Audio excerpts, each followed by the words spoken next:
what is a Kavya, what is a Mahakavya, and what are the characteristics of Mahakavya, how many of them are there, and how does each one of them satisfy to be a Mahakavya. That is the topic today. If you are looking for a Panini Sutras, you won't get it today. Now, these are the topics today. What is can you all see my screen? Yes. Yes. Okay, good. What is a Mahakavya? What are the major characteristics of a Mahakavya? And there are 5 Mahakavyas known as Pancha Mahakavyas. And what are the features of each of these Pancha Mahakavyas? Each of the 5 meet the characteristics. We know from a definition of what a Purana is. There is a clear definition for a Purana. Sargascha pratisargascha Vamsa manvantaranicha Vamshanu charitam chapi Puranam panchalakshanam. A Purana must have 5 characteristics, panchalakshana. What are those? Sargaha, the primary creation, the creation of all the Panchabhutas. Pratisargascha, Pratisarga, that is a secondary creation of all deities, as well as the creation of what we call Prajapatis, who are the people create the next set of creations. Then Vamsa, that is the Vamsa of the various Devatas. Manvantarani, Manu and their lineage of 14 Manus. It should have these characteristics along with Vamsa Anucharitam. This is the lineage of Vamsa that follows that Manu, that is the lineage of all the major kings such as the Raghuvamsham and Chandravamsa. Those things should be in Purana. So a Purana has a 5 characteristics. Panchalakshana, okay. So this is a very famous sloka. We all use that. Sargascha pratisargascha Vamsa mantaranicha Vamshanu charitam chapi Puranam panchalakshanam. Likewise, Itihasa is very, going back to this Purana, that's why you go and look at Bhagavata Mahapurana by Vyasa. If you look at the 9th Sarga of that, he gives a whole description of Ramayana, whole description of all the Surya Vamshas and Chandra Vamshas, kings. So in the beginning one would wonder, why did he give all of those? But this is what it is. It has to have a Vamsa Anucharitam.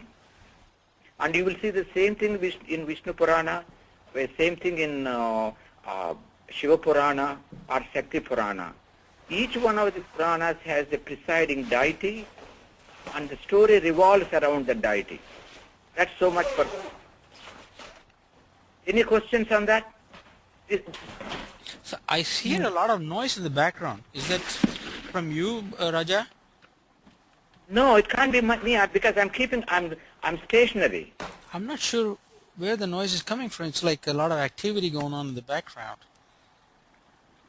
I just moved a mat, so maybe it was me. Oh yes, that's the one, Paul. Okay, all right. All right. On the other hand, if you look at Itihasa, the very word of Itihasa, Itihasa, Iti does ha indeed, asa was. It is like a telling of a history where somebody describes a series of events, and that is essentially a history. So that's why you find in Ramayana where precisely there is one major topic. The poet does not deviate from the topic. He introduces characters, like Valmiki introduces characters, and the characters come and play their role and disappear like a drama. Look at the characters like Vishwamitra, Vasishtha, they all come and just go away. Whereas the principal characters still remain there. They revolve around that. Even the great character who plays a very important role in the entire Ramayana, just comes less than 20 slokas and goes away. Who is? Manthara. Manthara, okay. The hunchback Right. servant of the Kaikeyi. So her name is not mentioned when they were all babies or very young. No. Only when the time came for her to ask for the boons, then she comes in. That's all. In fact, the Valmiki is very, very careful in introducing the characters. The characters come and go away. It's like a wonderful drama. Drama, even though character may be of a short duration, the character leaves an enormous imprint on us. That is what some of the characters did. Look, for example, Vishwamitra. He is such a principal character, yet is there very minimal period. Okay. And that is the uniqueness of a great poet. On the other hand, Mahabharata is slightly different. If you look at the very first original book of Mahabharata, which is called Jaya, that's very small. Later on, because of what Vyasa wrote in the Adi Parva, he made very basic and fundamental statement that if you cannot find this in Mahabharata, you can't find anywhere. That's a great statement he made. That's the reason why Mahabharata has a lot more stories. There is a story within a story within a story. The main story of Yudhishthira is played by other characters as well, like Nala. The whole story of Nala and Damayanti is exactly like Yudhishthira's story. Right. And you don't find that in Ramayana. Now coming back to Kavya. Oh, just a little digression. In Mahabharata, is there anywhere, I mean, long as it is, does it talk anywhere about what was the condition of the kingdom when Duryodhana was the king? Was he misruling? Was he oppressing the people? Were people happy, or was he a just king? Anything like that? In fact, when you brought an important point very dear to me, I wrote a couple of papers on that at one of the couple of conferences in Vedic conferences. Vyasa portrays Duryodhana as the best king you can ever think of. I see. And because you remember when you talk about a king, we have a famous verse we chant all the time. Swasti prajabhyaha paripalayantam nyayena margena mahim mahishaha gobrahmanebhyaha shubhamastu nityam lokat samasta sukhino bhavantu. Yes. And this sloka applies 100% to Duryodhana. I see. And he was portrayed as one of the best kings from a king, as a ruler point of view. He was very kind. The only people he was not kind were his ardent enemies like Pandavas, because of they were involved in a great fight for control of the kingdom. Yeah. Okay.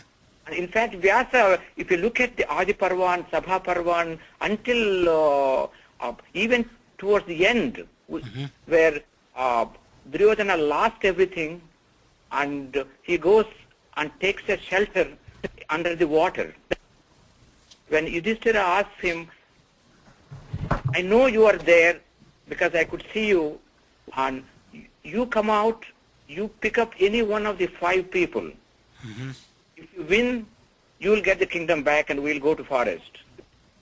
Yeah. But Duryodhana, being such a virtuous person as an individual, picked up the Vrukodara. You could have easily picked up Nakula or Sahadeva or Arjuna, whom or Yudhishthira, any one of them, he would have thrown them out with one hand. Yeah. But he picked only Bhima. Right. So there are several instances in, particularly in Sabha Parva, in Aranya Parva, even in Udyoga Parva. That's very when there were a set of ambassadors brought in there. He was very careful not to mistreat the ambassador. But that seems to be the characteristic of, say, Ramayana. Ravana is extolled, he has so many virtues, except for the fact of abduction of Sita. Yes. Then in Mahabharata you have Karna, is an unbelievable character. I mean, virtue, except for that one thing with Draupadi, and he seems to have been a magnificent person. And so the very interesting character building up of the character, where there's so many wonderful things, but they make one mistake or something like that, and then there's this huge war or huge thing to do. No. In fact, if you look at the very first verse of Mahabharata, it tells you a lot of things. I'm sure most of you know. It says, Narayanam namaskritya, naram cheva narottamam, devim saraswatim vyasam, tato jayamudirayet. The Vyasa salutes two great sages, Narayana and Nara, before he writes the book called Jaya.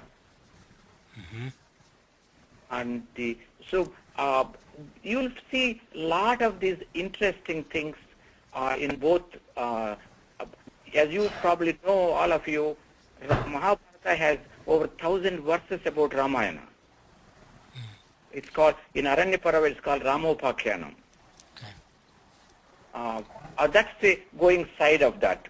Now, coming back to a Kavya, if we take this as a Purana's main characteristics, a Kavya is a metrical composition dealing with a subject of a great reverence and of historical significance. Can you hang on one more, just a second? Please. Because we have a lot of new people, I just want to make a mention that this particular class by Raja, we like it to be interactive. So jump in and have your say. Mic is open for everybody. Very different from Satish's class, where more or less he's teaching us and we listen. Mics would be off, and anyone has a question, they can put the hand up, then Satish would unmute that person, and then the person can ask a question. So this session is really interactive, so please feel free to jump in anytime and join in, ask questions, have your say, etc. Thank you. Go ahead. Okay. Thank you very, very much. I'm glad you made that statement. When I will also echo that, because the class I teach, either here or in the ashram, is always interactive. Otherwise, it won't be monologue here.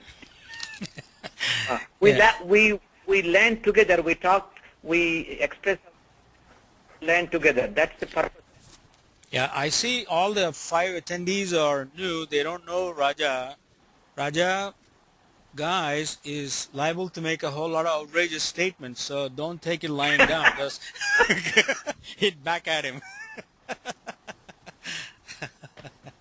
Go ahead, Raja. You can always hold me responsible for any statement I make.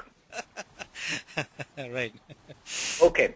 Now, again, for those of you who are new here in this, I repeat again what I said in the beginning. We covered a lot of Panini Sutras. We started with the way we did that is we started with all the Sangna Prakarana, went to the lot, explained detailed sutras, then all the Sandhi Prakaranam, and went through that in detail. Then we went through the just ending declensions. We did not start with the whole ending declension. That I gave around 100 pages notes to the people in detailed explanation of them. And every sutra we use there is explained with all the vritti and padani. We took a break for a short period. Just 1 second, I have to recharge this phone. I'll take another phone.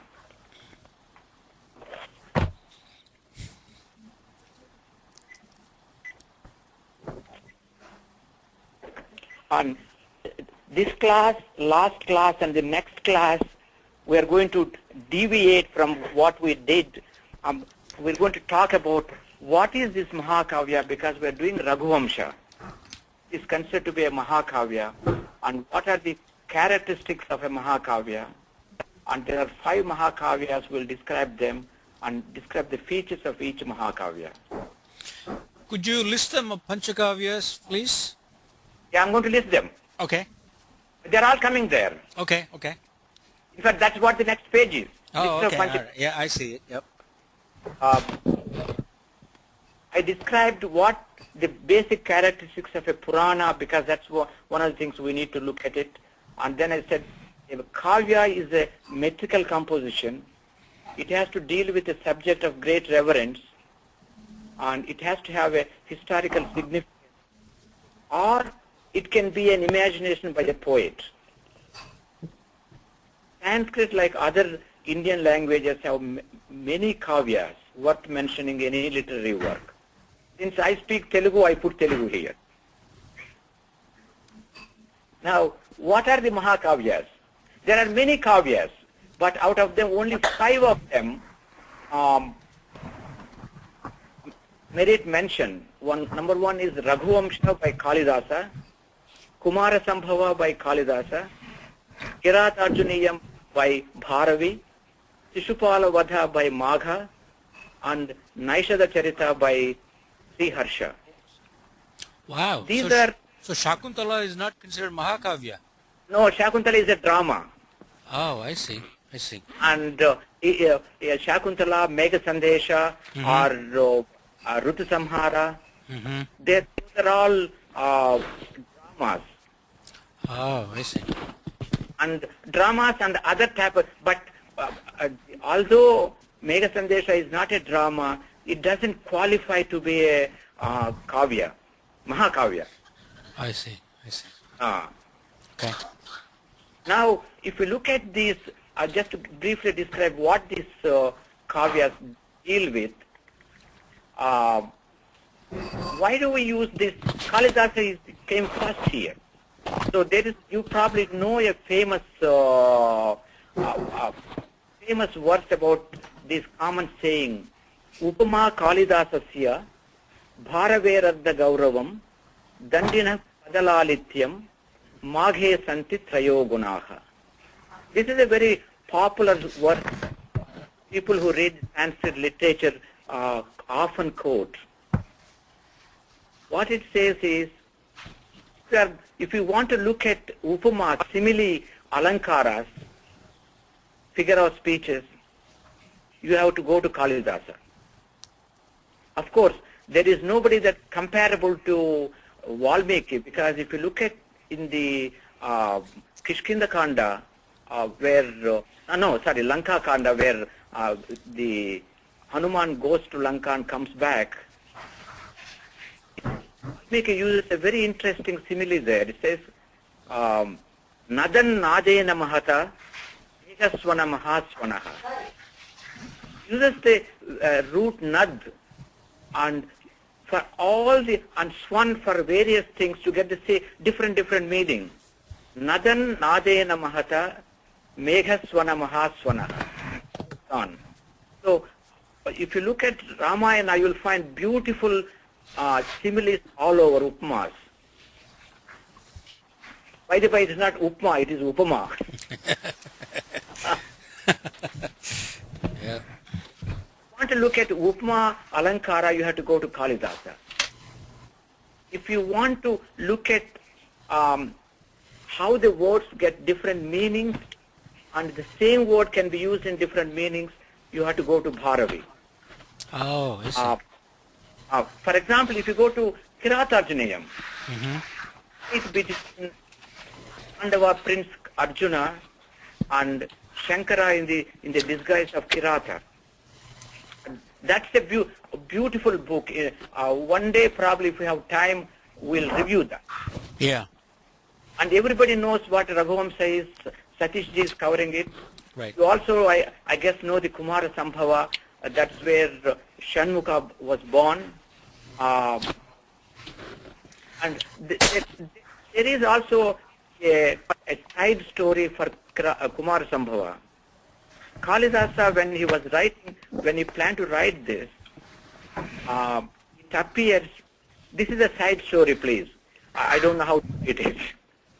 It appears that in the evening, dreaming and started reciting the verses. His wife, Vidyadhari, herself is a Sanskrit poet, sat there and wrote the whole thing without Kalidasa realizing it. Next morning when Kalidasa woke up, he says, I sang a beautiful verse. I wish I wrote it. Mm-hmm. Oh. Here comes Vidyadhari pulling out all these talapatras. Here is the book. That's why Kalidasa mentions that although he is a poet, the glory always should go to Vidyadhari, sorry. That's what the Kalidasa Kumara Sambhava is. Kirata Rajanaya we talked about. Shishupala Vadha is another famous story from Mahabharata, where Krishna, we got two more people here. Yeah. Namaskaraha, I am here. Can you hear me? Yes, I can hear you, Padma. Padma has fixed up her mic and she can loud and clear now. Oh. When I know how to return today's call, so just ignore the phone call. Today we are talking about Mahakavyas and the characteristics. I'm following, no problem. But I will mute myself because I have a bad cough. I don't want the disturbance. Okay. And the Shishupala Vada is where Sri Krishna slays Shishupala, the king of Chedi. Then Naishada Charita is, of course, everybody knows it is the story of the king of Nishida, who is Nala, where he loses his wife Damayanti, and at the end he was supposed to be a what do we call the one who arranges marriages? Like marriage broker? A marriage broker. And Indra comes there, and other devatas come there. They want to marry the Damayanti, and they want the Nala to go and broker for them. Oh, find a groom for her. Yeah, Oh. and see, look at how sad it is. But this is a story that goes there because there is a big story about Satyam Vada. Uh-huh. You have exactly the same story of Harishchandra there. Oh, I see. So they all represent what Yudhishthira went through in the main part of the story. That's what the Naishacharita is. A very famous one. It has beautiful similes. I was lucky to read that with commentary. That was really very good. Okay. And then that coming back here, Upama Kalidasasya Bharaverartha Gauravam Dandina Padalalityam Maghe Santi Trayogunaha. There is a book called Dashakumara Charitra. Dandin wrote that. And wow, if you look at his poetry looks like a dance. Beautiful Bharatanatyam. And if you really want to get all three qualities, this Trayaha Gunaha, all three quantities of Kalidasa, I see. and Dandi, you have to go to Magha. Wow. So meaning he's even better than the other three. Yeah, but if you want to, as together, but if you want to go to individually a great one, you have to go to each one of them. Okay. And I'm going to give you a sample of what Maghas looks like. It is from the 19th canto of Shishupala Vada. Look at this. I will send you, whoever wants this brief thing. It's a very simple parody where you can start from beginning to end and end to beginning, you get the same thing. Oh, I see.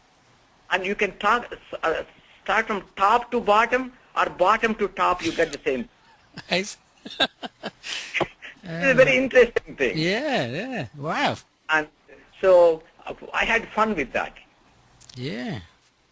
Oh, I see. Now if you look at, sorry, go ahead. How about meaning-wise? It makes a lot of sense. Sakara, It makes nanara kase. Yeah, I didn't put the meaning. I will send the meaning also along with it. Send the email. I will do that. Yeah. Now let's get back to what are the characteristics of a Mahakavya. By the way, all the people who are coming first time, am I going too slow or too fast? No. Okay, please stop me because it's an interactive one. Yeah. Okay. Yeah. Okay. If a kavya has to be classified as a Mahakavya, it has to be divided into number of cantos or sargas, and it has to have a theme, a hero, a description of various sceneries and incidents, etc. So what are the, if it has to be a Mahakavya, it has to have not less than 8 sargas or not more than 30 sargas. These are the characteristics. Yeah. Okay. And in each sarga, there should not be less than 30 slokas and not more than 200 slokas. I see. Okay. And there is a rule for that here. And see, Asta sargat natu nunam trishamsat sargat sarga Nadikam. adhikam. So same thing is back here in English. Now what type of theme it should be? It may be concerned with either of the two. It may be the life of a single hero, like what we see in Kirat Arjuniya, the Arjuna, or Shishupala Vadha, where Krishna is the single hero. It may deal with the whole dynasty of kings, like Raghuvamsha, where, let's look at how each of the 5 kavyas satisfies this theme. Raghuvamsha deals with it deals with a dynasty. Kumara Sambhava deals with Shiva. Kirat Arjuniya deals with Arjuna. Shishupala Vada deals with Krishna. And Naishadha Charita deals with the king of Nishadha or Nala. So other than Raghuvamsha, rest of them deal with a single hero. Next thing is, what are the characteristics of a hero or Nayaka? These are very interesting one. It says a hero must be either a celestial figure, as in Kumara Sambhava Shiva, or Shishupala Vada Sri Krishna, if it is a celestial figure, or it could, or of a Kshatriya of a high descent and character. They are Kirat Arjuniya Arjuna, Naishadha Charita and Nala Maharaja of Damayanti fame. If there is more than one hero, like Raghuvamsha, the whole hero clan must belong to a single clan. It can't deal with multiple clans. Okay. So number one, it has to deal with, a hero must be either somebody of a great character, or it has to be a divine person, or if it is more than one hero, they have to be of a single race or a single dynasty, as in Raghu. You know, Raghu son is Aja, Aja's son is the Dasharatha, and Dasharatha's son is Sri Rama. So all that lineage comes. If anybody wants those hierarchy of lineage, please send me an email. I'll send them. I have right from the beginning for them. Okay. Now, what are the qualities of a Nayaka?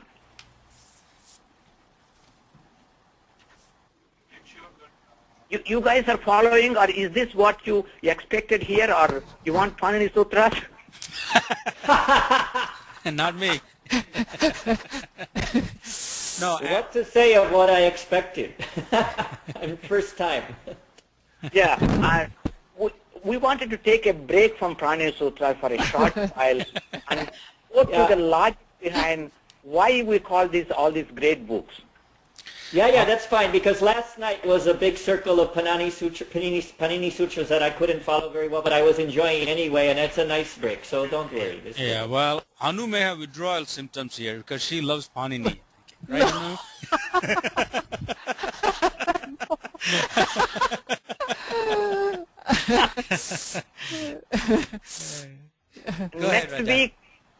Next week we are going to come back to Panini, but not sutras, but we'll start from Panini to up to Patanjali.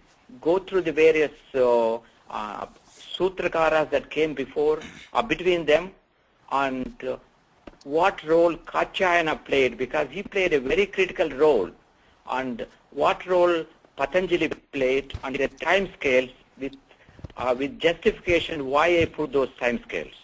Yeah. That's nice. Coming back to the qualities of Nayaka, if it is a divine figure, celestial figure, of course, the qualities are obvious, like Kumara Sambhava as Lord Shiva and Shishupala Vadha as Lord Krishna. Those are obvious. But if it is of a Kshatriya, he must have a qualities of a Dhirodatta. What does this Dhirodatta mean? Dhira Udatta, which means he must possess a great mental strength. He has to be brave, not ordinary brave. He has to be brave like Rama and or things like Nala. Brave not just only in the warfare, but in taking the situation even when it is highly sorrowful. And he has to have a great patience. A great example is Nala. And he must be free from boasting, Damba. We say Dambo, that Gita talks about a lot about that. He must be free from boasting and of firm resolve. Once he makes a decision, he has to stick to that, like Harishchandra. With his spirit controlled by modesty. And he says, Mahasattvaha, Ati Gambhiraha, Kshamavan, then Sthiraha means well strong, firm. Conform, Nigudaha, Anahankaraha, Dhirodatta, Rudavrataha. Oh, sorry, you are right. I messed up myself there. And this I took this from a book called Dasharupaka. The places I got all this material, there is Kathasaris Sagara, Dasharupaka, and few other books I laid my hands on to get this material. What is Niguda? Oh, is Gupta, with the sense that he may have very sad thing inside, sorrowful, but he should not express it outside. I see. He may be, for example, take for example Rama. He was in a very bad state several times when Ravana took away Sita. When he personally sent Sita away, and also when he was asked to leave the kingdom and go to forest. In all those situations, he did not express any remorse or any bad feeling on those people who were responsible for that. I thought he cried a lot when he found Sita was missing. In fact, this is very interesting. Although Valmiki describes the situation, and Sita actually lashes him out after she brought back from Lanka. And exactly that. Of course, he's not here, so Satish, I can talk about that now. We'll squeal on you. He may be listening. Recording it, Raja. I'm recording it. Oh! Watch out. Raja, couple of spelling mistakes, I guess, right? Yeah. Yeah, you have them, because I didn't have time to check it. Yeah. Nigoda ahankaro or nigoda anahankaro? The anahankara, that na is gone. No, you need ana. Anahankara, huh? No, this now only is gone there. Correct. No, Okay. no. Yeah. Yeah, because, yeah. Dantyana. Yeah. Also, down below you have chandas. Is it cha? Capital, yeah. Yes, you are right. Yeah. Very good. I think if you like, if you send it to one of us, we can proofread it before we do the class. See, what happened was normally I used iLeap or the ISM, their new program. Yeah. First time I used this one, which is the Varaha? Varaha. Yeah. And it has no spelling thing. You mean iLeap has spelling? Yes, you can spell Sanskrit. Oh, really? I didn't know there's spell check in Sanskrit. Wow. That's tough. Yeah. Not only you can spell check Sanskrit, you can also spell check any of the Indic languages. I see. Wow. Okay. I also don't understand, Raja, what is this? Kshamavan avikathanaha? Shamavan. Correct. That's okay. Next. Okay, somebody who is who has a lot of patience. Right. Okay. Yeah, avikathanaha, what is that? It means somebody does not boast. Oh, I should have explained all of this, but because that's the main thing here, so I did not go through that. What is that form? I'm not understanding. That's fine. Yeah. Okay. I didn't want to take too much time on this because my main is to encourage discussion. Yeah. Sure. Because I had to go back to Pancha Mahakavyas very quickly, back again there. Yes, go ahead. Now, we looked at the qualities of a hero. Then how does each canto to be organized? And this is where I'm going to pull something out of Raghuvamsha. Every canto must have a uniform meter, period. And the meter must be changed at the end of a canto. Remember the Raghuvamsha 10th, Dasama Skandha, we looked at it? Where the last verse is of a different meter than the rest of the verses. Yeah, right. And that's very critical in a Mahakavya. Oh, I see. Okay. Of course, there is a variation there. In occasionally, you can have one canto composed of variety of meters, as in the 5th canto of Kiratarjuniya or the 4th canto of Sishupalavadha. These are exceptions. Okay. And at the end of each canto, the subject matter of the succeeding canto should be included. Again, spelling mistakes here. This is very evident if you look at any Nataka drama like Abhignana Sakuntalam.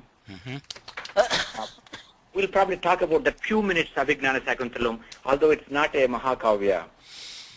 In a Nataka, you have what is called a Sutradhari. Right. He is like a MC, modern MC. A Sutradhari will come in the beginning, explain a brief thing about the drama, then introduce the characters, and may come in the interlude once in a while when the characters delay in coming, and he will add few things here and there and entertain people. At the end of a canto, before the curtain, after the curtain is down or before the curtain is down, a Sutradhari will explain what has happened so far and what will happen. And although there is no Sutradhari here in a Mahakavya, at the end of each canto there has to be a discussion or a description of what is likely to come in the succeeding canto. So these are some of the things that you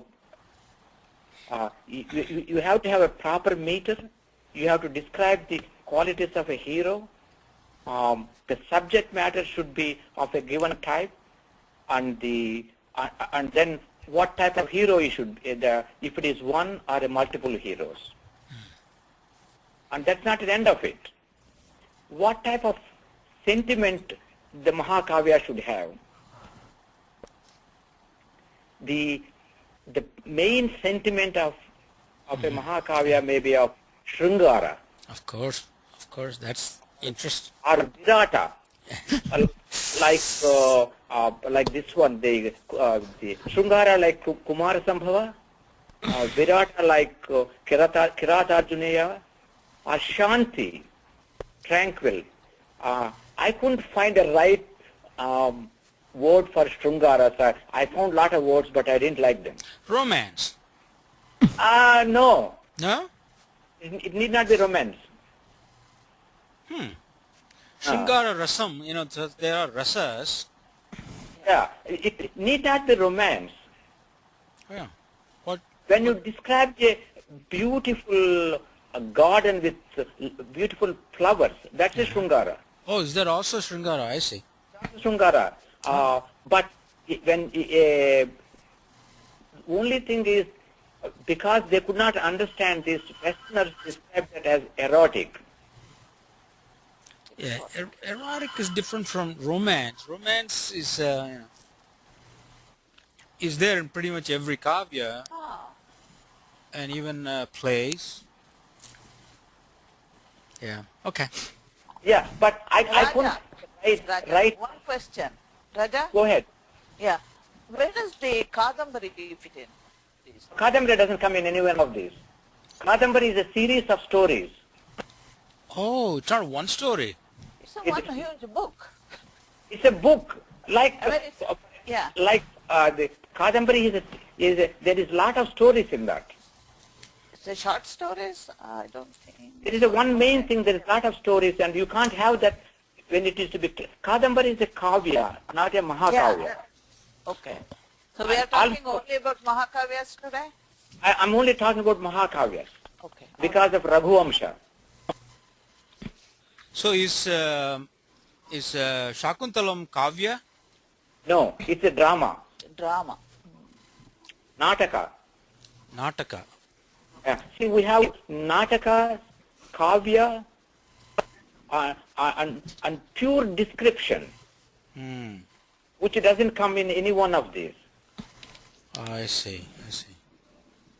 And another interesting thing, a Mahakavya should, for example, there is another Kavya called Haravilasa, which is classified for all practical purpose as a Mahakavya. However, it violates a basic characteristic of a Mahakavya. We said Mahakavya should have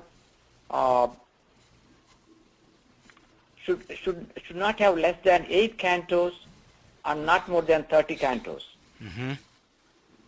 The Haravilasa has 51 cantos.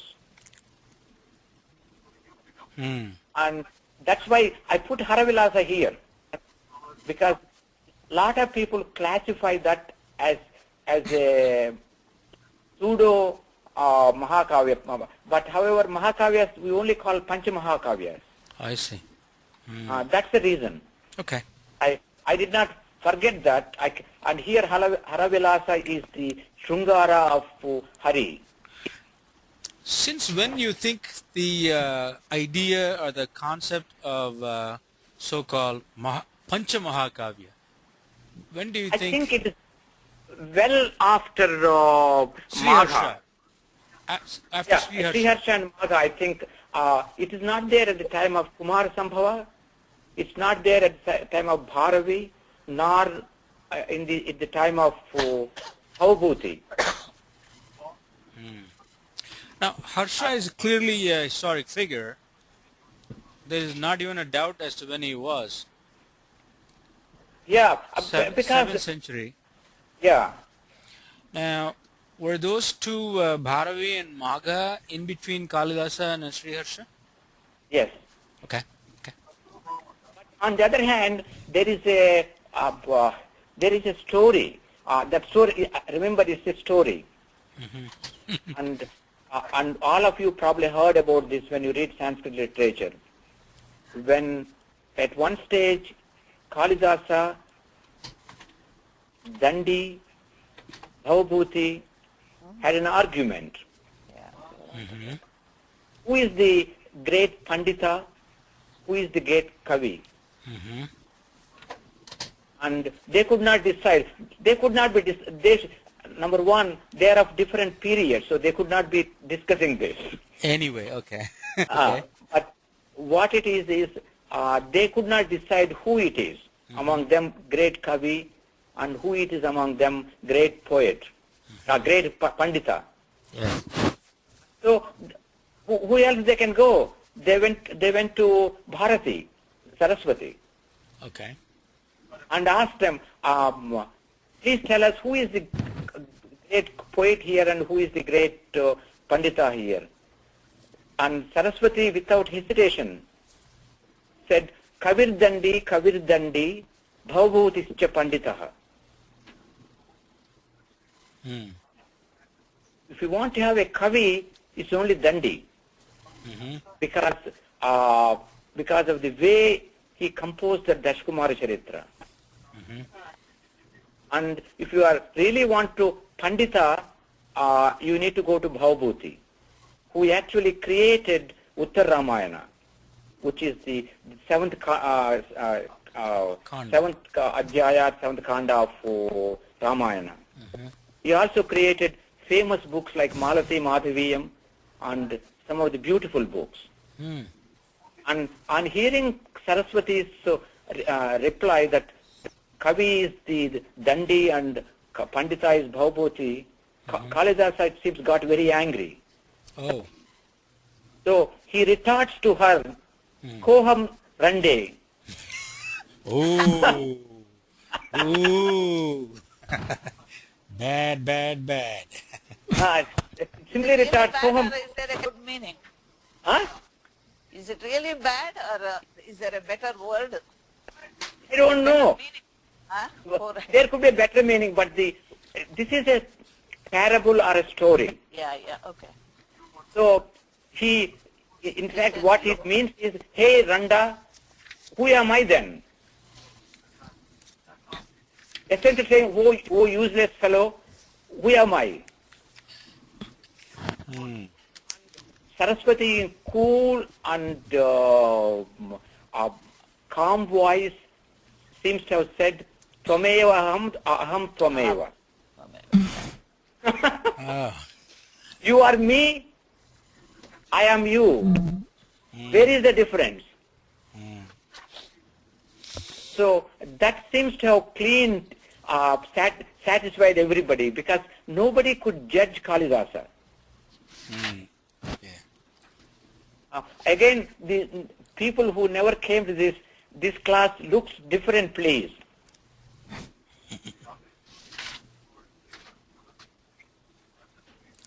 Then coming back here, Go ahead. Go ahead. The sentiment we talked about, it has to have the main sentiment. There has to be one main sentiment expressed in the 8 to 30 sargas.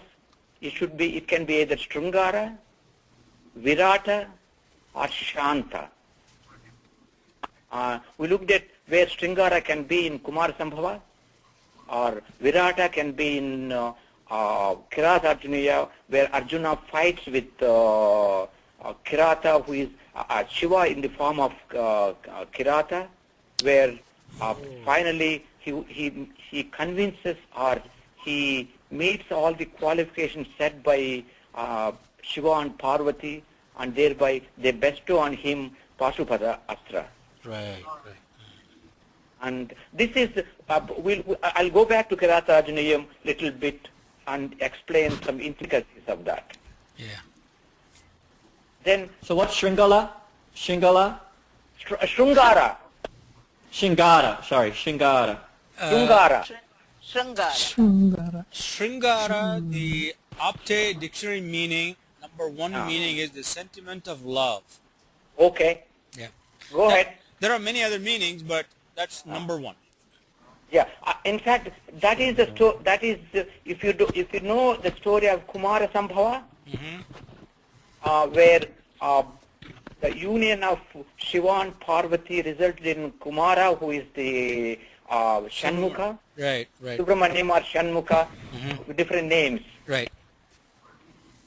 Who is also known as the chief of army of Devatas. Namaskar, Raja. And we're just finishing. And finally, yes, Mahakavya must contain some of the following. It should have a description of great cities, oceans, mountains, seasons, rise and fall of rise of sun and moon, sporting with ladies in garden, Vanavihara, and sporting in water. That's where the Sringara Rasa comes in. That's where Sringara Rasa comes. Yeah. A lot of merrymaking and drinking. Is that right? Yes. What were they drinking? Very critical is this one, the last one, separation and union of lovers. Yeah. You will see that particularly in Naishadhi Sarita. Okay. And you don't need to have all of this, but it contains some of them. There is further description of this. I got tired of describing and stopped there. And finally, this is what it is. The style of the Mahakavya, in order for a Kavya to be classified as a Mahakavya, it should be highly sentimental. And it should be embellishing with figures of speech or alankara. And it should have etc. various things. And there is another spelling mistakes here. The poetry has a dignity. So nothing that violates the dignity of the poetry should be included in a kavya that can be classified as Mahakavya. You should not have unmeaningful talk. Oh, I see. That's why if you look at any one of the we saw, like Kumara Sambhava, like Shishupala Vadha, or Bharavi's Kirata Arjunaya, none of they're right to the point, straightforward, and takes the story continuously without sidetracking that. So there is no chit-chatting or something like that. Every word is meaningful? Every word is meaningful. You should not have stories. For example, although it is not a Mahakavya, sometimes they refer that as a Mahakavya. If you look at Valmiki's Ramayana, other than the main story, I'm just bringing that again, other than the main story of Rama and Sita and Lakshmana, there are no side stories. In fact, what you find in Uttarakanda, the whole dynasty of Ravana and how he became so big, so great, and the whole dynasty of Vishwamitra and the story of Vasistha and 100 sons, all of those is extraneous to Ramayana. Because that doesn't meet the first theme of the first six Sarga, 6 Kandas. And in research, there is a big discussion whether that belongs to there or not. But that's outside the scope of this today. So finally, go ahead. No, I don't want to disturb your flow there. I had something else from earlier, so go ahead. Okay, and so finally we talked about the sentiments, and it should have a beautiful figure of speech, so it should be relishing to us. It should be precise, not violating the dignity of a poetry. So these are various qualities of a Mahakavya. We talked about what is a Kavya, what is the Mahakavya, the major qualities of a Mahakavya, and then how does Raghuvamsha fit to meet all those characteristics. And so any questions, please? Somebody is going to talk, say something, please. Go ahead. Yeah, I had a question. Go away from the beginning of the class where you said Duryodhana was an ideal king and all these kind of things. And so then how is the Bhagavad Gita justified then? Bhagavad Gita is not a Mahakavya. No. But when you talk about like Duryodhana being a such a great king and doing such good works for the kingdom and just being an ideal person and all these things, how does that justify the war that took place there? No, we are talking about the king has certain qualities. Right. His primary responsibility and duty to his subjects. Right. And we know that as I quoted the verse, and you all know this verse, Swasti Prajabhyaha Paripalayantam Nyayena Margena Mahim Mahisha. Okay. A king has to rule the kingdom, Mahim, or kings have to rule the kingdom by what? In the path of Nyaya. And that's what, so that the kingdom will flourish. It says, Go Brahmanebhya Shubhamastu Nityam Lokat Samasta Sukhino Bhavantu. The material wealth, the intellectual wealth, may it flourish. And if you look at what Vyasa wrote in Mahabharata, other than own special enmity towards Pandavas, mainly to protect his own kingdom, he was a great king as a king by himself. But you can see how magnanimous he is. When he went to Rajasuya Yaga, Yudhishthira kept him in charge of giving all the charities, danas. He was very liberal in giving danas. Raja, Second thing, Raja. I will tell you one more. After he came back, he saw how Yudhishthira got accolades from all the fellow kings. So he wants to do a Rajasuya again. But Drona and Bhishma Pitamaha tell him, you can read this in Mahabharata, the Devanagari edition, that they tell him that they advise him, in a dynasty, only one living king can perform Rajasuya. Since Yudhishthira was still alive, as long as he is alive, none can perform Rajasuya.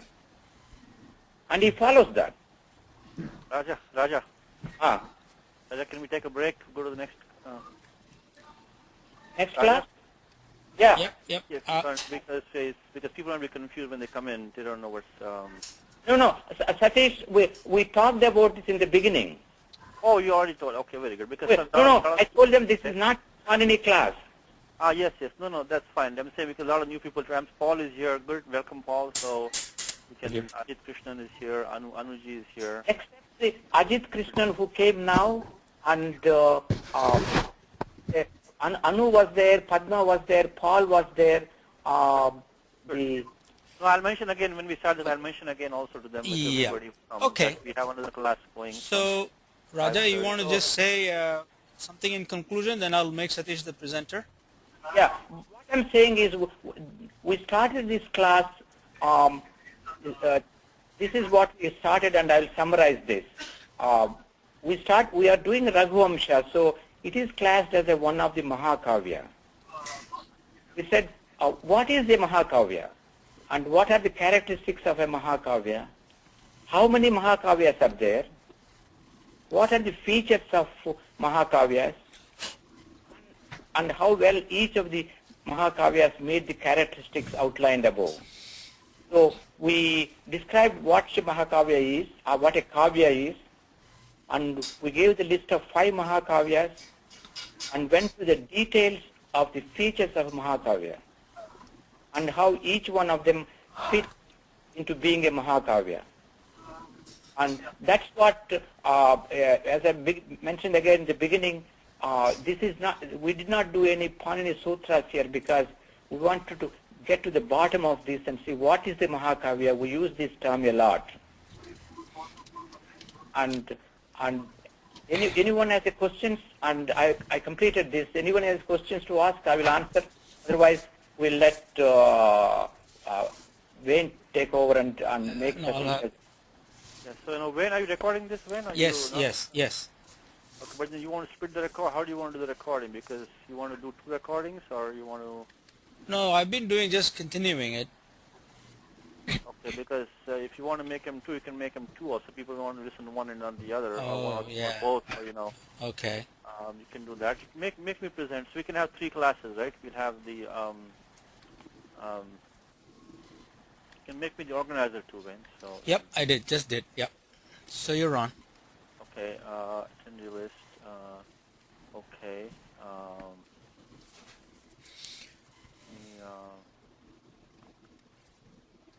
It's ready for this class. So, on Wednesday we had almost total of 30 people. So we had about 29 on the list, 27 on attendee list, right? And number 3 in the staff. So you may have some more today. I don't know how many we'll have, but let's see. Okay, start sharing my screen.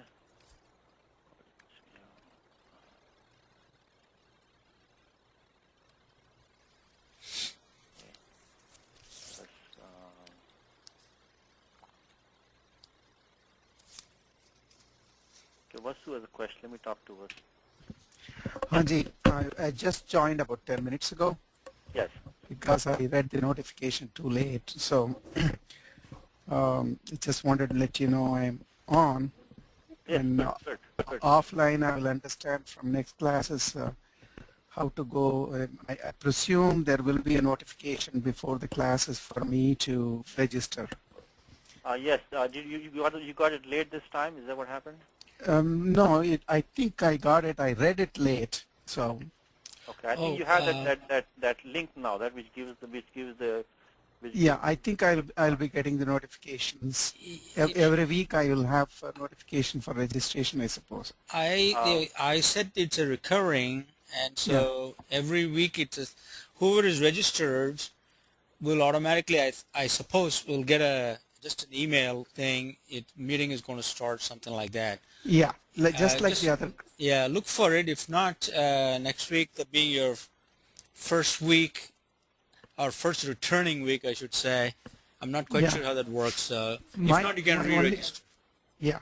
Well, my only concern right now is this going to be broken with 2 sessions or 3 sessions today, and how do I come back on? Yeah, I say that Dr. Raja Bandaru takes the first session from 5:30 to around 6:30 or so. And then the Raghuvamsha starts on 6:45. We go to about 8:45. Yeah. But it's only one webinar. It's a continuous webinar session. Right now, I am on the 6:45 session. You are on this. There's only one. There's only one. Yeah, it's only one session. Yes. It's continuous. So you can just stay here. And as Wayne says, it's a recurring seminar. Unlike the Saturday class, it's a recurring seminar. Yeah. So you automatically registered now for the following weeks. Yeah. I think I have registered. I just got on and registered for today. Yeah. Do I have to go back and register for Wednesday also? Wednesday is a different class, yes. Yes. Wednesday is different, yes. You have to register for Wednesday separately. You got a link for Wednesday also, right? I think so. Yeah, I did send both, yes. Thank you. You should have, if you don't have, let us know, we'll send you. Yeah, right. Oh. But at the Thursday, there's only one continuous session. We'll break it up into 2 or 3 sessions. Oh, okay. And you can join whenever you want. You can join. Yes. Thank you. Usha has a question also. Yes, Usha. No, Usha Maisekar Yes. from Chicago. I have a question. When we say Ramayana is Adikavya, now Adikavya cannot be Mahakavya? To be honest with you, I'm not. I think it's see, Mahakavya is a term. Because originally I thought the greatest Mahakavya on the earth is Ramayana, and even English books, poetry books also, when they talk about the history of poetry, they mention the Valmiki Ramayana. Yes, they talk about it as the Adikavya, but this term Mahakavya, this is like a Rudi Shabda. Rudi Shabda means it's like a colloquial word. It has come to mean these other 5 Mahakavyas, So, Okay, I mean, the word Mahakavya is not to be taken like a great poetry. It's a technical term it has become, for these other 5 Mahakavyas. So, it doesn't mean others are not great either, So Ramayana is not the part of the Mahakavya. It's not considered about those, technically those 5 Mahakavyas which Dr. Rajavandi was talking about. It is not in that list, but clearly it's a great kavyam. So like Bhagavatam or anything, it's more like, it's more called an Itihasa. That's what they say, the term that they use. So the Itihasa is, has a different conditions than kavyam, But I mean, they're also great poetic compositions, not to say that they're any less. As you said, the Ramayana is the Adi Kavyam. But this term Mahakavyam has come to refer to those 5 kavyas in which Mahabharata is not listed. But that's the only distinction, Oh, okay. Otherwise, it's clearly a great kavyam. If you take Mahakavyam as the word exactly means, you will include many more in that list. Okay. But the term Mahakavyam has come has come to mean technically those 5. So okay, let's do the Mangalacharya. It's 6:45. So Ramo Rajamanis Sada Vijayate Ramam Ramesham Bhaje Ramena Bhiyata Nishachara Chamu Ramaya Tasmai Namaha Raman Nasti Parayanam Parataram Ramasya Dasosmyaham Rame Chittale Sada Bhautume Bhorama Mamuddhara Rama Rameti Rameti Rame Rame Manorame Sahasranama Tattulyam Rama Nama Varanane Shri Rama Nama Varanana Onnama Iti. So Wayne, you're recording this, right? You're okay? Wayne? I'm doing it, yes. Okay. Yeah, I mute myself, so when suddenly I reply, I don't realize I muted myself. Okay. Okay, good. Yeah. So we'll start the class. First of all, welcome to all new people. And so we are doing right now the Raghuvamsha Kavyam is what we are doing. And the idea of this class is mainly to get to understand the commentary of Mallinatha. The Mallinatha is, if he was not that long ago, maybe a couple of 100 years ago, he commented on all these kavyas so that we can understand them, and he makes it very easy for us to understand them. One thing we should remember is that anything which is really worth reading in this language has a tika or a bhashyam on it. Something which doesn't have any tika, any bhashyam, probably is not worth reading for us to start, at least to start with. We need the help of the scholars. For example, if you take Ramayanam or Gita, this has many, literally 100 commentaries on that. Even if you take Vishnu Sahasranama Stotram, if you take the Vedas, if you take, any of these, even Shankara's works, if you take, they all have commentaries on them. So in the beginning, we should only read items which have good commentaries and learn to think like the commentator thinks. Once you do that, then it's going to be much easier that's like an entrance for us. Like take the Bhagavatam. The Bhagavatam has Sridhar Tika on that. So that's what makes it accessible to us. So you don't need to understand Bhagavatam. If you understand what Sridhara is saying, then you got access to the Bhagavatam. Similarly, if you take the Vedas, all the Vedas have this Sayanacharya's Bhashyam on that. If you understand the Bhashyam, you can then, you can graduate yourself very quickly. And the Bhashyam, even of the Vedas, is not that more difficult than what we're doing here. So that's really, that should be our method of approach to these important texts, is try to understand the Tika and the Bhashya. Unfortunately, what's happening today is that a lot of these Tikas and very good ones have been lost. So it takes some effort to go and find them, because most people only look at the English translation and things like that. So we have to make some effort to go and find those Tikas and Bhashyams. Like we have on the call today, we have Sri Ajit Krishnan. He has made so much effort to find all the Bhashyams for the Gayatri Mantra. So many he has collected, but it took such a long time to find them all, because people only want English translation. That's all they want. So that's what we're doing in this class. We're trying to understand how to read a Tika, how to understand it, understand what he's saying, and that will give us the entrance into the main text. So welcome everybody. We start in the middle of this book. We didn't start from the beginning. The idea is to take all the Rama Katha, the entire Ramopakhyanam, as Kalidasa has put it. There are many Ramayanams. Of course, one is Valmiki Ramayanam, then you got the Adhyatma Ramayanam, then you got the Tulsi Ramayanam, then you got Kalidasa Ramayanam. So then you got the Bhakti Kavyam, which is his own Ramayanam. So the same Ramayanam has been written in many different ways. Even in Sanskrit itself, you have different. Of course, regional languages, they have their own Ramayanam. This is like Kalidasa Ramayanam, which you already know the story. We know. I mean, all of us know the story. It makes it a little bit easy to understand. So we have started from the 9th chapter. We have finished the 10th chapter, and we are going to start with the 11th chapter. But we are looking at it mainly from a language point of view. So my job is to convert the Sanskritam into English for you. If you can, once you do that, the rest of it you can interpret on your own. So that's the only objective of all these classes, is to not be afraid of the language. So make it accessible to us.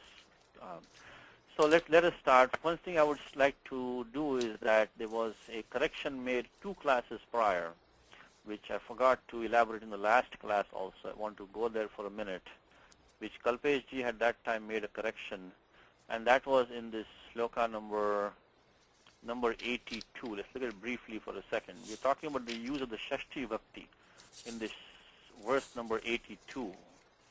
So we had the Tesham dvayor aikyam vibidhe na kadachana yatha vayu vibhavasvor yatha chandra samudrayoho. So it means that the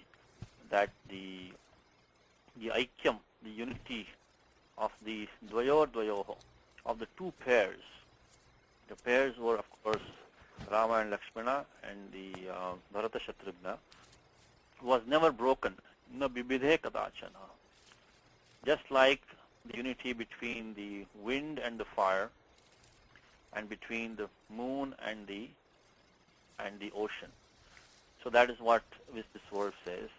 Now we were looking at this. We did this verse 2 classes ago. We are looking at this Tesham as a Shashti Bhakti, and the commentator says, see the bold text here is from the main Mula Patha, and in light print is the commentary. So our job is to understand the light print over here. If we can understand the light print, then we know what Kalidasa is saying. So Tesham, it says Chaturnam Madhye. Chaturnam Madhye. So among the 4 of them, Madhye is among. Dvayoho, of the two and the 2 of each pair. This word Madhye was used. We're trying what kind of Shashti Bhakti is this? And Kalpeji said this is what's called a Nirdharane Shashti. Shashti Nirdharane. Nirdharane is what? See, normally Shashti means some kind of sambandha. Means say Mama Acharyaha, means my teacher. Say you can say Tesham Graham. You can say that it is their house. So normally it's like a possession many times. But this is not possession. It means that among the 4 of them, between them, among them. In Bhagavad Gita, the 10th chapter of Bhagavad Gita, we have this Nirdharane Shashti used throughout the Adhyaya almost. Because when the Vibhuti Yoga is going on in the 10th Adhyaya, we get the Nirdharane Shashti.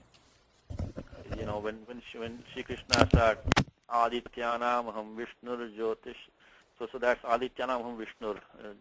So that is from there it starts. Like in fact, I also copied the Gita page over here for you. Adityanam Ham Vishnu. So that is Jyotisham Raghuvamsham. So he says this is the Bhagavad Gita Tika. The reason I'm bringing it up here is that because the same kind of Shashti is used here. It says, among the Adityas, I am Vishnu.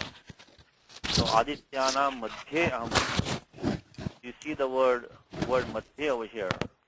So Madhye means among them. So this is Nirdharane Shashti. So this Madhye is a technical term that the issue is that we have to try to understand what is the commentator trying to tell us. Because they will not give you exactly the Pani Sutram. They will not tell you, openly what is Sutra number, because we are supposed to know that. So they'll use these kind of technical terms, formula terms, so we can relate back to what they're trying to tell us. So that's what the purpose of this class is, to tell what is Madinatha trying to tell us. So when he says over there, Chaturna Madhye, among the four of them, he means this is Nirdharane Shashti, Shashti Nirdharane.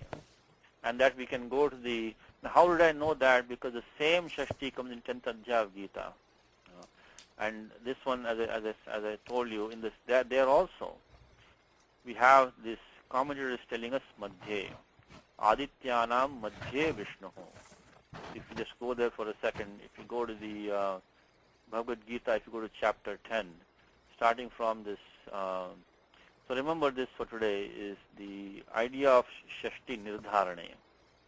It is not really that Krishna is not saying that I am the Vishnu belonging to the Aditya. There is not belonging over here. It means among them. When you distinguish somebody from a group, that is Nirdharane. When you pick somebody out from a group, that's called, the technical term is Nirdharane. So from here it starts, Aham Atma Guratesha, and it says Adityanam Aham Vishnu Jyotisham Raghuvamsham. So among the Adityas, I am Vishnu. Among the luminaries, I am the sun. Marichir Marutam Asmi. Among the Maruts, I am Marichi. Nakshatranam Aham Shashi. So among the Nakshatras, I am Shashi. So all these Shashtis here are not in the sense of possession. It goes on and on. So that is where, if you look at the commentary, it says, this is the Sridhara Tika, but it is very, very beautiful Tika on the Bhagavad Gita. One of my favorites, very easy to read, very easy to, if there's one Tika on Bhagavad Gita you want to start with, it is Sridhari Vaksha. Because sometimes he keeps it short and sweet, very beautifully, he gives all the grammar and everything, and it's, in my opinion, at least it's kind of unbiased Tika.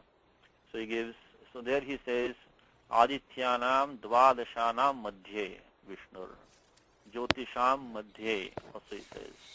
So that's how he says Madhye here. So anyway, that's the correction from two classes prior. So from now on, when we see this word Madhye being used, we have to understand this Shashti in the sense of Nirdharane. Now, I mentioned in the class a few times that all these vibhaktis are assigned by Panini in the third pada of this second chapter. In 2.3, Panini assigns all the vibhaktis. So if you have any question as to how this vibhakti was assigned, you have to come to 2.3. And there he has a couple of sutras there where he talks about, the Saptami and, Chaturthi and all that. And one of them that he uses is this term called Nirdharane. I'll give you the number for that. We'll go to the we'll go to 2.3 and we'll look at the Ashtadhyayi for a second. So 2.3, I think 41 is a sutram. The Panini says you can use the Shashti or Saptami in the sense of Nirdharane. So 2.3, you look at 2.3 is number 41 says Yatascha Nirdharanam. Yatascha Nirdharanam. If you go to Kashika for a second, you'll see 2.3.41 is look at the vritti for that in 2.3.41. You'll see is Samudayad Ekadeshasya Pruthakkaranam Nirdharanam. So when you have, there's some typos here, but when you have a samudaya, and you want to take out one from that, distinguish one, that's called nirdharanam. And then when nirdharanam is there, you can use shashti or saptami bhakti. It says manushyanam kshatriyaha shuratamaha. Among the men, kshatriya is the most brave, is the bravest. So among the men, not like kshatriya belongs to the men, but among the men, kshatriya is the bravest. Manushyeshu kshatriyaha shuratamaha. Says gavam krishna sampanna kshiratama. So among the cows, a black cow gives the most milk. So goshu krishna sampanna kshiratama, and so on and so forth. So that is nirdharane shashti when they use the word madhya. So remember this word nirdharanam, and the way the commentary will tell us is by using the word madhya. So thanks to Kalpesh for that. As I said, if I make any mistake, please raise your hand and tell me, because these sessions are being recorded, so we want to try to keep it as error-free as possible. That is our responsibility. So I request you all to let me know if something is wrong is being said. We want to correct that. Okay. So we started chapter number 11 last time. We just looked at the first verse last time. So let us look at that again. We'll look at it very briefly. We'll come back to that. Okay.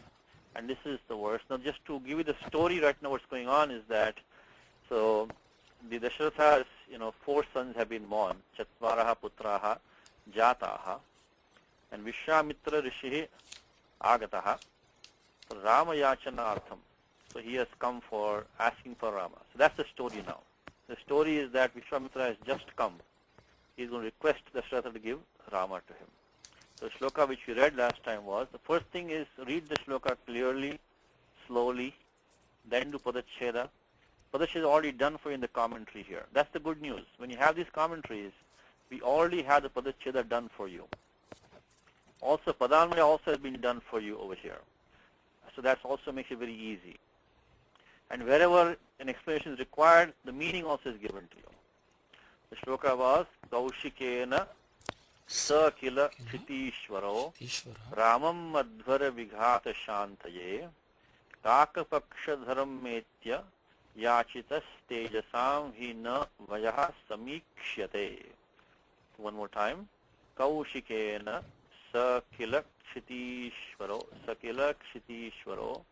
Ramam Madhvara Vighata Shantaye Kakapakshadharam Metya Yachitas Tejasan Nahi Vayaha Samikshate.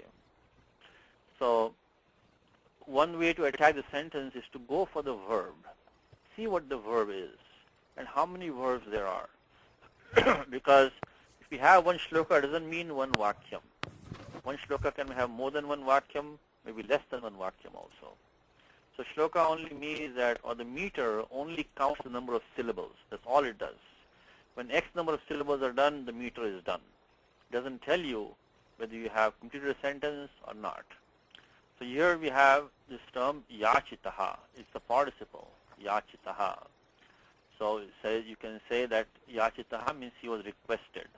So kshitishvaraha yachitaha. That's one sentence. So Dasharatha was requested, was asked for. The second sentence is, this samikshate is also this is a tinganta padam. So yachita is not a tinganta padam, but it has the force of giving us a tinganta padam. So yachitaha asit. So when you say in English, Dasharatha was requested, he was asked for, then that term was can be left out. So Kshitishvaraha means the Lord of the earth, is the king. Yachitaha asit. You can supply asit. So that's one sentence. And then the second one is that Vayaha na samikshate. So age is not considered. So let's look at this. That's what we were doing last time. We'll continue from there. And let's go step by step and see what Malinatha is telling us. I think, Ven, you want to mute yourself? Ven? Yeah. Well, you want to mute yourself maybe. I think there's some background noise. Okay, so Kaushikena. He says Kaushikena. So Kaushikena, he says Kushika apatyena Vishwamitrena. So Kaushikena is Tritya Ekavachanam. It is an instrumental case like Ramena. It's a word like Ramena because it's a passive construct. Dasharatha was requested by Kaushika. So Kaushikena yachitaha. Now Kushika apatyena. So this is what he's telling you. How did the word Kaushika come? Saying Kushika apatyena. Apatya means progeny. So this is a what's called by Panini as a tadhita prayoga. Tadhita. Tadhita means when you make a derived noun. When you make a derived pratipadikam from another pratipadikam, we have tadhitaha. Actually, tadhita technically is only the affixes are called tadhitas. But upacharena, the extension, you can even call the word which are created by that also called tadhitas. They should really be called tadhitantas, ending in tadhita. Like they are very, very common, like even like a word like Bhagavan. You have the word Bhaga, from that you form Bhagavat, make it into a tadhita. Tadhita is the word, is that vata which being added, the vat, that's an affix, making it tadhita. So now he expects us to know that because apatya is the adhika. Let's go there for 1 second. The tadhitas start in Ashtadhyayi from 4176, I think it is. It says tadhitaha. So tadhita is a technical term in the Ashtadhyayi. So Panini starts his section from 4176. I think 4176 is a sutram. It says tadhitaha. It's a very large section of the Ashtadhyayi. It extends up to the end of the 5th chapter. From 4176 to the end of the 5th chapter, there are more than 1,000 sutras in this section. That makes it a bit difficult because the tadhitas come in different meanings from different pratipadikams. They're applied. So when you want to pick out a pratyaya, you should ask these 3 questions: is which pratipadikams can take this pratyaya, in what meaning, and what is the pratyaya? Now the thing is that in one sutram, Panini will not give all these 3 generally. He only give the pratyaya sometimes only give the meaning, sometimes only give which pratipadika can take this. So you have to put them all together and get the meaning. Now what is happening here is that the apatya adhikara is called tasyapatyam. The tasyapatyam starts from 4192 and that goes to the end of 41. This tasyapatyam. So anything in the apatyarthe will come in this section from 4192 to end of 41. So now what we have in the commentary of Mallinatha he says that, I'm sorry, wrong page. He says Kushika apatyena. So he expects us to know this word apatya. So unfortunately he will not give the sutra number for us. But when you see the word apatya, we are supposed to know that this is in the apatya, tasyapatya adhikare.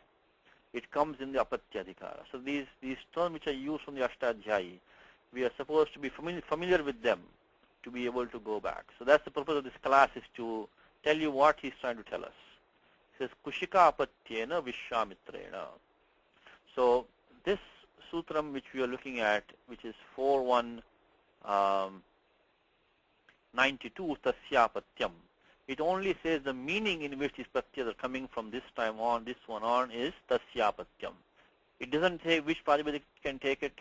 It didn't tell us what the pratyaya is. It only starts this section of tasyapatyam, saying that this is the section which this meaning will apply. That when you apply when you go down to from 4190 to end of 41, the meaning which is being used is tasyapatyam. So the father or the progenitor is going to get this pratyaya. So that's step number 1. Step number 2 is that even before that, Panini has said prag divyato and. It's going to be a little bit difficult for some of you, but bear with me because we're going to use this logic many times. When we come to tadhitas, we're going to have to put these 3 pieces together all the time. What is the pratyaya? In what meaning? And who can take it? So we answered one question, tasyapatyam. So if you are in this section, we know what the meaning is. Second thing, it says prag divyato an. The pratyaya is an. An is the default pratyaya from 4183 all the way to 442 is the prag divyato an. So prag means up to the word divyat. Up to the word divyat which comes in 442, the default pratyaya is an. So Prag Divyato an. This goes to show that Panini never refers to any adhyaya numbers. He doesn't talk to any pada numbers. He only goes by the actual words in the sutram. So it's likely that the adhyayas and the padas were made after Panini, not by Panini himself. He didn't say up to this chapter, up to this quarter. He just says Prag Divyato an. So that's up to 442. We got the default pratyaya an. So if nothing else is mentioned, this pratyaya an comes as default in this entire section. So now we got two pieces together. First thing we got the meaning tasyapatyam. Second thing we got the default pratyaya an. Now at this point any Prajapati can take this pratyaya in this meaning, because he didn't say this one can take it, that one can take it. So that's the third thing we got, is that since nothing else was said, see below 4192 are many sutras which tells you who can take what and this and that. Let's take a word like Kaunteya. A quick example from Bhagavad Gita. We had the word Kaunteya. So there you have a sutram called Stribhyo Dhak. So if it's a feminine word, then you have to use the pratyaya Dhak. The Dhak becomes the Stribhyo Dhak. The Dhak becomes the Eya. So you get Kunti becomes Kaunteya. So that's an exception. So there are many sutras below that. But for us the default will work, because all we need is a pratyaya an, and we have to get that. So that could be one way. Now you have to be a little bit careful now. Is that, not to go into too much detail, but see this 4195 says ata ing, which means that if you have a Prajapati ending in short a, the an will be overruled by ing. So you get the pratyaya e. If you have the word Dasharatha, Dasharatha's son will become Dasharathihi. Dasharathihi would have come. So now the question comes, then how we got the word Kaushikaha? How we got the word Vasudevaha? Because Vasudevasya Apatyapuman Vasudevaha. So then there must be some gana down here where we have the word Kushika, or we have the word Vasudeva, which tells us to put it back to the pratyaya an. So this is to give a general idea of what's going on in this adhikara, is that we want to look at Tasyapatyam adhikara, because that's what the commentator says. He gave us the hint by telling us that it should be apatya. Then the pratyaya which we need probably is going to be an. But what the problem that we have is that we have this ata ing, which says that anything ending in short a, we have to use the pratyaya ing. But then below that there are counter exceptions. You see, this is how tadhitas are. This is the hard part of tadhitas, is that there are many ganas. Means for these list of Prajapati comes, use this pratyaya. For this list, use this. And who's going to memorize that? It's very hard. Because people memorize the Sutra Partha, people memorize Dhatu Partha. But the Gana Partha is almost not memorable by anybody in today's world. It's very hard. So we just have to work it backwards. We have to work backwards. Because we see clearly that from Kushika we got Kaushikaha. So we need some pratyaya which gives us an a. And we can get the adi vriddhi from another sutra which I'll let you know. So we have to work backwards and understand that this probably is going to fit into one of the other ganas, which will get us back to the pratyaya an. I'm not going into too much detail, but there is another sutram here called Shivadibhyo an. Look at this one, Shivadibhyo an. So maybe Kushika might be in this gana, which is Shivadi gana. We'll go back to the an pratyaya. So we started with the pratyaya an as a default. We got blocked by this ata ing, which says that if the Prajapati ends in short a, we have to add the pratyaya ing, which will give us the wrong form. We'll not get Kaushika because we'll get the e at the end. So then we come back and put it in some gana. We have to put it, and maybe this might be the one. Shiva, I'll have to check that. Otherwise, it has to be in some other gana to give us the counter exception. So that's now what we have is to get you on the. Let me just open a document for you, and there we have this. To work out the steps. We look at the pratyaya. Start from last week's document, and if you want to use the, let's say, so what we have is Kushika.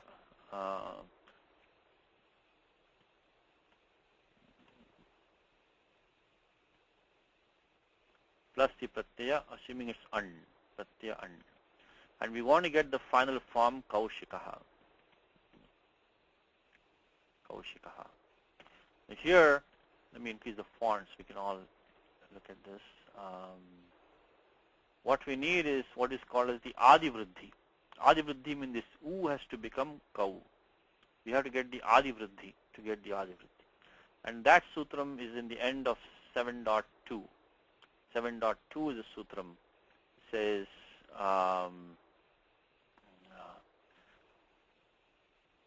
Taditeshu achamadehe. Taditeshu achamadehe. So in Taditas, it is the first vowel which takes Vriddhi. As opposed to in Tudantas, it's the last vowel which takes Vriddhi. So in Taditas, the Vriddhi comes to the first vowel. Like Vasudeva becomes Vasudevaha. Sundara becomes Saundaryam. So all these, Raghu becomes Laghavam. Guru becomes Gauravam. So watch, when you see this Adi Vriddhi coming in, it's another sign that this might be a Tadita Prayoga. So the sutram is 72117. Taditeshu achamadehe. Taditeshu achamadehe. Then Kiticha. So using the anuvrittis, what we have is, if we have in Taditas any pratyaya which has one of these three as a marker, this one, the Cha Varga nasal, or the Ka as a marker. When one of these as a marker in the Tadita pratyaya, the Adi vowel takes the Vriddhi. So that's why we got the Vriddhi of the Ku becomes Kaushikaha. So this Ku becoming Kau, that is an indicator that we may have a Tadita pratyaya being applied here, Kaushikaha. So that's the short discussion. We didn't go in all details, but that's how we got the form Kaushikaha. So in the sense of, the apatya arthe, and the pratyaya most likely probably is the anpratyaya. So he's telling us Kushika apatyena means Kaushikena. So that's what Malinatha is saying. And then he says Vishwamitrena. This only means the son of Kushika, but here it means Vishwamitra. So he's clarifying for us that Kaushikena equals Vishwamitrena. Even if you don't understand this one, you can leave it. Just say Kaushikena equals Vishwamitrena. Okay. The next one he's saying is Etya. Etya equals Abhyagatya. Now this Etya is what we call in English as a gerund form. Gerund form. So like in Bhagavad Gita, Yam Prakpanina Vartante Tadhama Paramam Mama. So having gone to which we don't, the yogi does not return. That is my supreme abode. So when you have this, the default pratyaya here is called Twa. Pratyaya is Twa, like Gatva. Like Gatva. So form like Gatva. So here when we have one karta doing two actions, Samana Kartrika Yoho Purva Kale. That's the Pani Sutram. So when you have one karta doing two actions, then the prior action takes the pratyaya Twa. Gatva. So for example, Gruham Gatva Am Snanam Karishyami. So having gone home, I will take a shower. So these are so this one single karta has to be there, which is doing two actions. Now, what happens is that is pratyaya Twa, when you have any compound formation, then it becomes a ya. So you can get agatya, become agatya. So rather than having the Twa, we have this pratyaya ya coming now, this ya. So that only happened because of this a coming in over there. So when you get a compound formation, this Twa becomes ya. And the next tool is that if we have the short vowel here, we get this extra ta over here, agatya. So that's what has happened. So there are a couple of steps involved here. So when we see the form, so look, let's go back to the commentary. And we are seeing the form, we are seeing this etya equals abhyagatya. So what he's telling us is that, and we're going a little bit slow today, so we can all understand what's going on. Once we get the practice, we can go a little bit faster. So the shloka has the form etya. And he gives the forms is abhyagatya, is what the commentator is saying is abhyagatya. Now what he's telling you is that this is a gerund form, and Somebody has a question. Oh, Ajit has a question. Let me actually, yes. Could be. Yes. Okay. So correction. Thank you, Ajit. Thank you. So what he's telling us is that the going back to the word Kaushika is the actual sutra which applies is not the an pratyaya, but the pratyaya is a different. We have to go to 41104. Let's look at that for a second. So let's look at 41104 because the Kushika comes in that gana. The Kushika actually is mentioned in that gana. So let's go to 41104. Thank you. And we see this form. See, this is what I mean about the Ganapatha. So it says, Andrishyanantarye bidadibhyo ayi. Bidadibhyo ayi. So this is what is talking about the Ganapatha. When you have the bidadi gana, you got the pratyaya ayi. So bid, etc., they get the pratyaya ayi. So if you look at the 41104, I mean the formation will still be the same, but it was not in the Shivadi gana.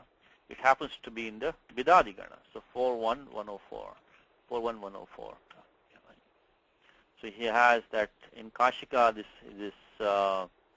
Ajitji is saying that the word Kushika is in this gana. This word Kushika is in this gana. See this word Kushika?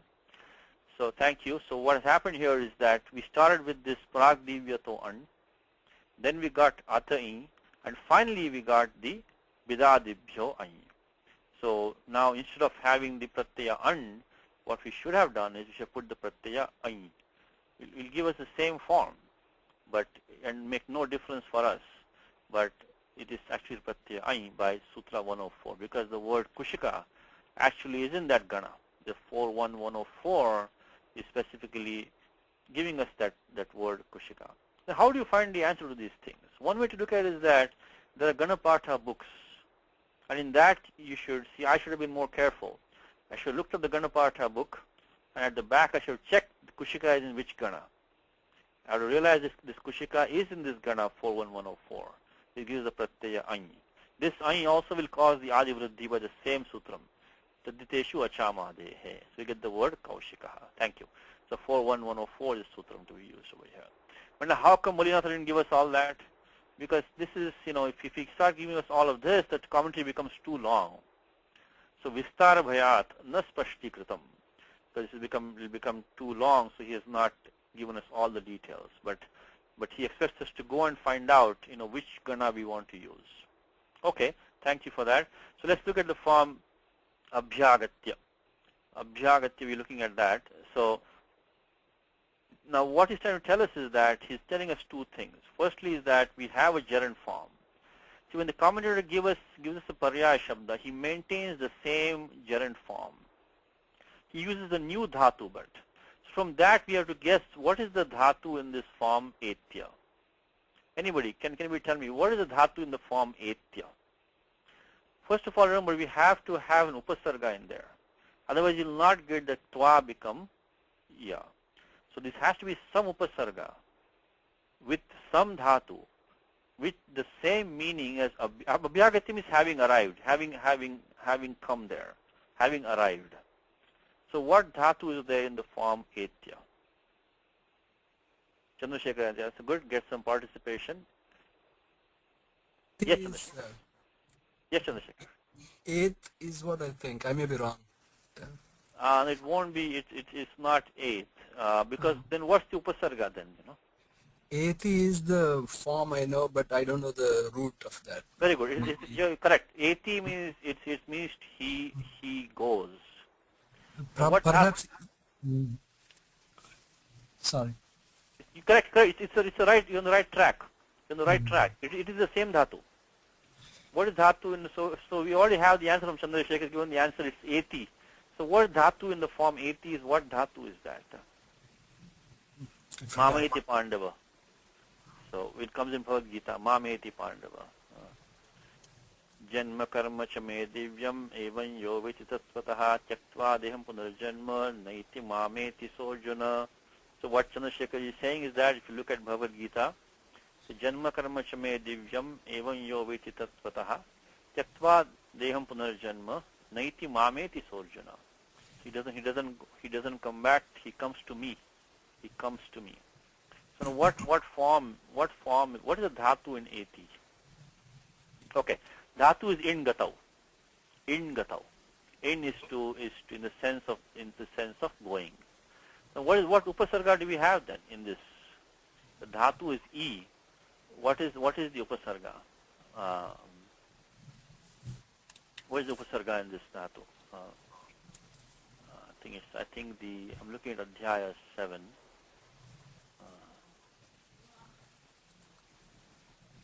Anybody? What upasarga do we have in the form etya? Because unless we have an upasarga, we will not get the form etya. Because we should become etwa then. Because the fact that the twa has become ya, there must be some upasarga happening there. Otherwise, we will not get that. We will not get that form. I think it's chapter 8. I'm sorry. Anybody? What upasarga do we have in the form etya? Yes, very good. Upasarga is a. The form is a plus itya. So a plus itya becomes etya. Okay, let me just find a Gita shloka for you, which I think it's this one right here. I just missed it.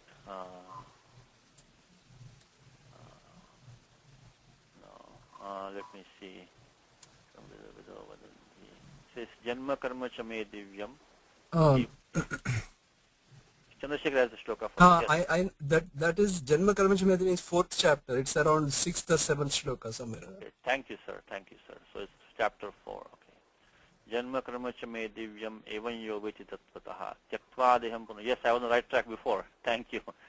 Janma Karma Chame Divyam Evan Yogati Tattvataha Tyaktva Deham 8, 9, 10 somewhere. Yes, thank you. See, Naiti Mameti Sojana. So this dhatu has been used in Bhagavad Gita. Is a Mameti. So he comes to me. He goes to me, he comes to me. The dhatu is in gatau. And as Wayne told us that we had the upasarga which equals, so etya is, so that is why Malinatha gave us the form abhyagatya. So we have, he's giving the upasarga a for us right here. So and the dhatu gam and in have the same kind of meaning, means to go. So we have what we have here really is we have the a plus the in gatau, and then we have the we actually had the twa pratyaya to begin with, and that twa became lyap. I'll give sutra numbers for all of that, and so then we got the a, e, plus we got the ya, and then finally what we did was that we had to bring in the agama, tuk agama. So then we got the a plus e plus ta plus ya. So let me give you all the sutras for this to get the form etya. And then between a and e we had ad gunaha, made it etya. Okay. So first of all, this pratyaya tva, as I said, we said the sutram is that it is samana kartrika yoho purva kale. So when someone does the two actions, it's a very, very common pratyaya. So you're going to see it many, many, many times. And so we have to get used, and it's very useful because it gives you the structure of the sentence. Once we see this twa, you can immediately jump to the conclusion that you have somebody is doing two actions, and and the prior action takes the twa. That's 3-4-21. Samana kartrika yoho purva kale. Samana kartrika yoho purva kale. 3-4. So we start from that. Is that when you have samana karta, when we have, and the purva kala vartini kriya will take the pratyaya twa. So we got the twa. Then when we had the upasarga coming in, the twa became lyap by this sutram, is samase anyam purve tvo lyap. In the beginning of 7.1, Panini has all these sutras when an affix is completely substituted. So when you have this pratyaya adeshaha grihyante, Saptama Adhyayasya Pratama Padasya Purva Bhage.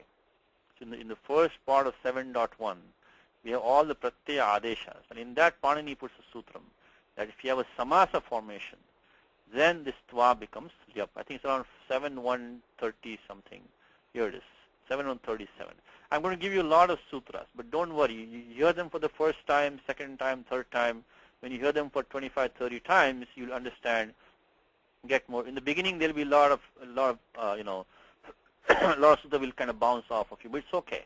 Just try to get whatever you can, and we'll keep on repeating them. We can hang on to them. So samase anyam purve tvo lyap. So the twa becomes lyap when you have a samasa. So that's how we got the formation of a, e plus ya. Finally, is tuk agama. It says rasvasya piti kriti tuk. And that sutram is, see, the good thing about it, this is like mathematics, because you already know the answer. We know that these transformations are taking place. We can understand the sutra, and hopefully we'll remember some of them for the next time around. This is black and white, which makes it interesting. You can unravel this form. Try to unravel this form and get the meaning and get the sutra. So next time when you see this form, you can easily use the same sutras again the next time. And this is a very common form. So what's happening now in the next thing is that rasvasya piti kriti tuk. Rasvasya piti kriti tuk. Rasvasya piti kriti tuk. So when you have a rasvanta anga, when you have a, I shouldn't say anga, when a rasva vowel is there preceding, and when you have a pratyaya following, which is krut pratyaya, which has a po as an it, then you get the tuk agama. The tuk agama. So that's what's happening here, because the pratyaya actually added was called lyap. So Panini called the pratyaya as lyap. So in place of twa, we got the pratyaya lyap. So twa became lyap. This lyap had the pa as a marker, and that's required. So now you know why Panini puts all these markers. See, every marker has a prayojanam. Every it letter that Panini puts has a prayojanam. So nishprayojana is sanya na bhavati. You have to have a prayojanam. So one of this ways, when you have this pa in a krut pratyaya, and the preceding vowel is short, the e is a short vowel, then this ta comes in between. It's a Milek pronunciation, because etya is easier for than eya. So that's the way the language was evolved. So that's how we got this ta in between. The number is, maybe you can just make a note of these numbers, and if you have time later on, you can go into more details. But the sutram is 6171. Rasvasya piti kriti tuk. So we got that. Now the final question comes is that, now when we did a plus e, it's going to become a. To get the form by ad gunaha. Then the question comes is that it's no longer short. We made the twa into lyap on the basis of the e being short. This e was short. That's why we got the tuk agama to begin with. But now we're going to make it into ad gunaha, a plus e becoming a. Now how can we still retain this tuk agama? So that also has a sutram for that, and that one is in 6.1. Because you know this ad gunaha comes in the section of pura parayoho ekadeshaha.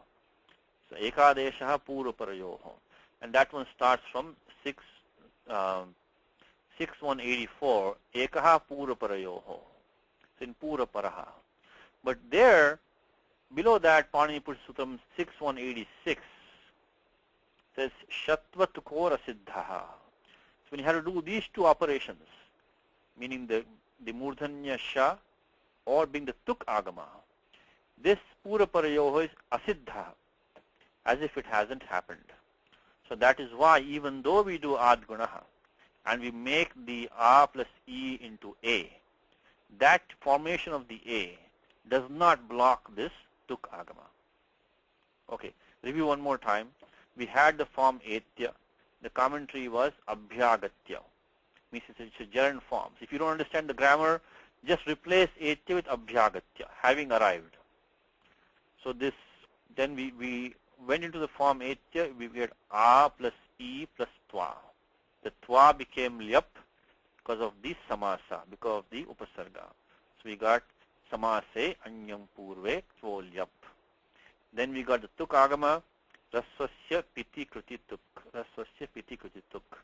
And finally, this pura parayoho was asiddha by this 6186. It says shatva tukora siddhaha. So that's how we could still retain the tuk agama even after adgunaha. Is a question. Yes, Ajit ji. Ajit? So this Asiddhatvam applies to which sutras? Only for the Shatva and Tuk Agama, only for these two operations.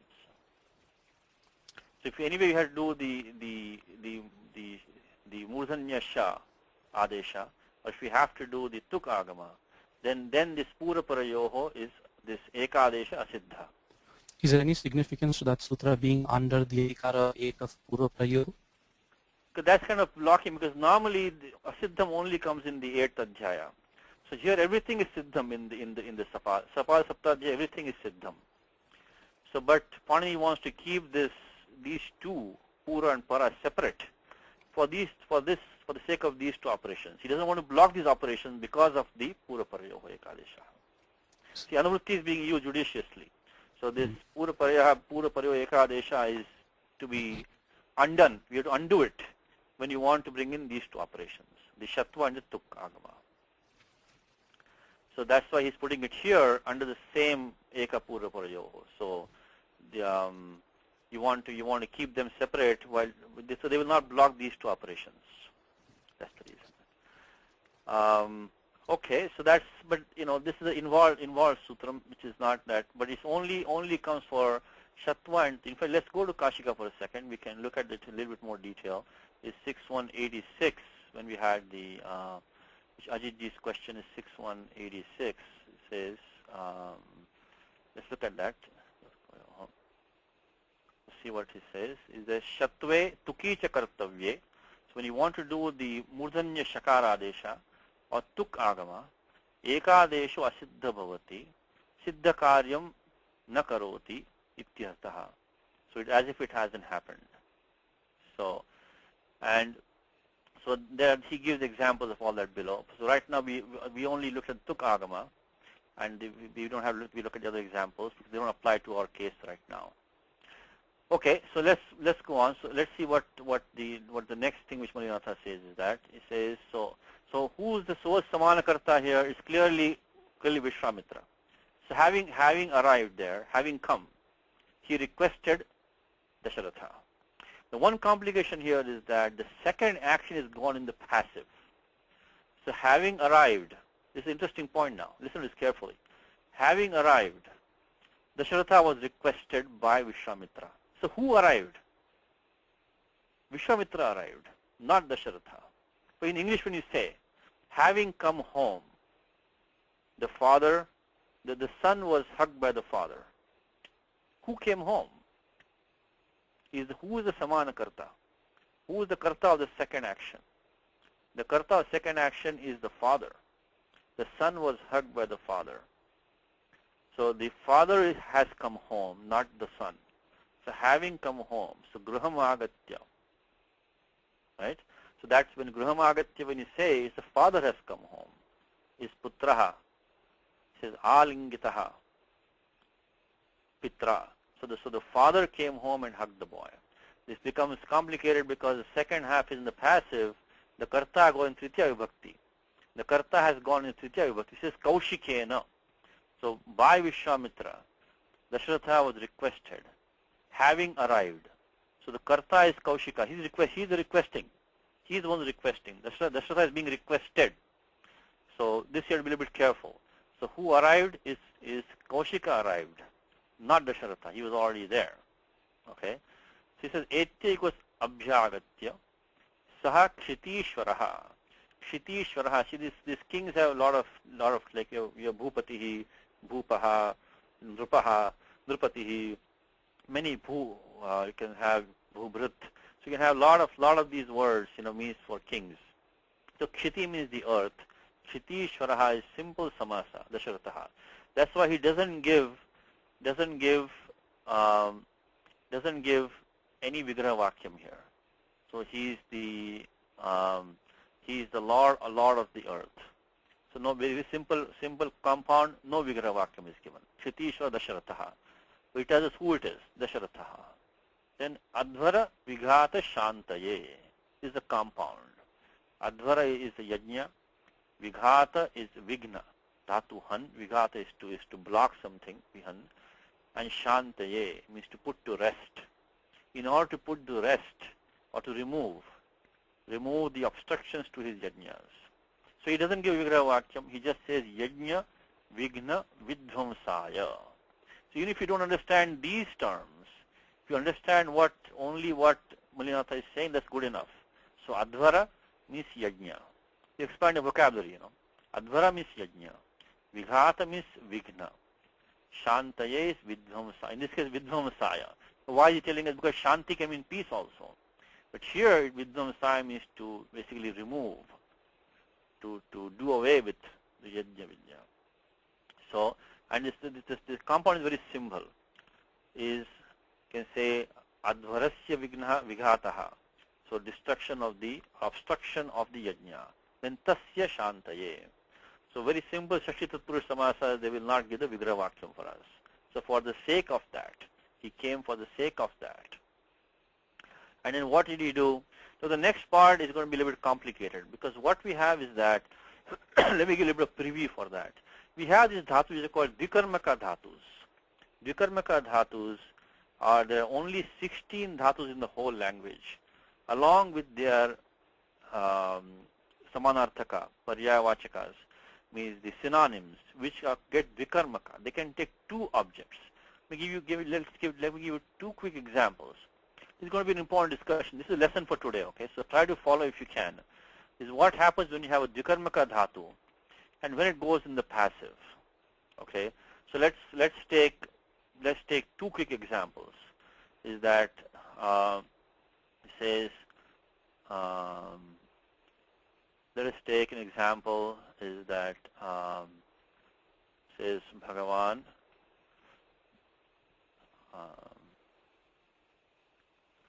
is Arjunam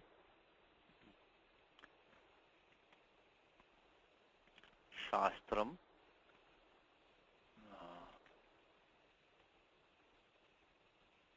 Brute. So the Lord, you can say the Lord instructs Arjuna in Shastra. So he narrates the Shastra to Arjuna.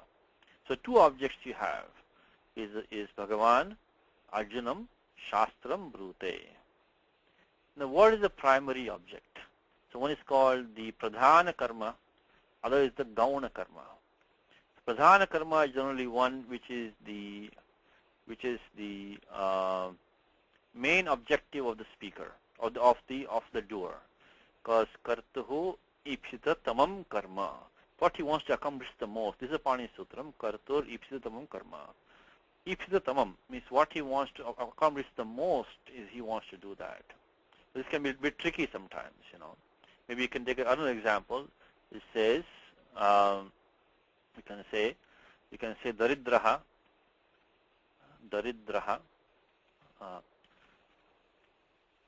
Dhanam, you can say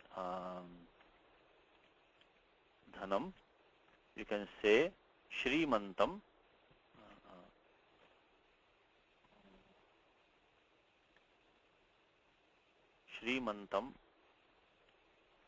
Yachate. So you can say Yachate. So in fact that's the same dhatu which is being used in this shloka, Yachate. So a poor man, he begs money from a rich man. So what is the main object here? It's clearly dhanam. He wants money. The fact that he wants it from the rich man is not secondary for him, how he gets it. So dhanam is the pradhana karma. The shrimantam is the gauna karma. In the first one also, shastram brute. He wants to tell the shastra. So shastram is the pradhana karma. Arjunam is the gauna karma. Now, one more test for this is that the gauna karma can take a different vibhakti. The gauna karma can take a different vibhakti. So you can say Bhagavan Arjunaya Shastram Brute. So he tells the Shastra for the benefit of Arjuna.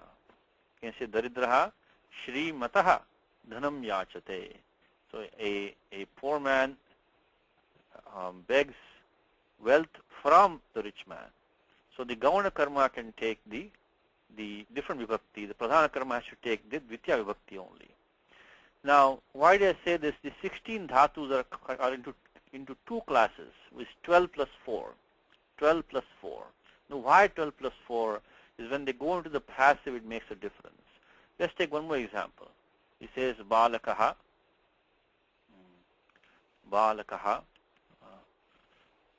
says dhenum,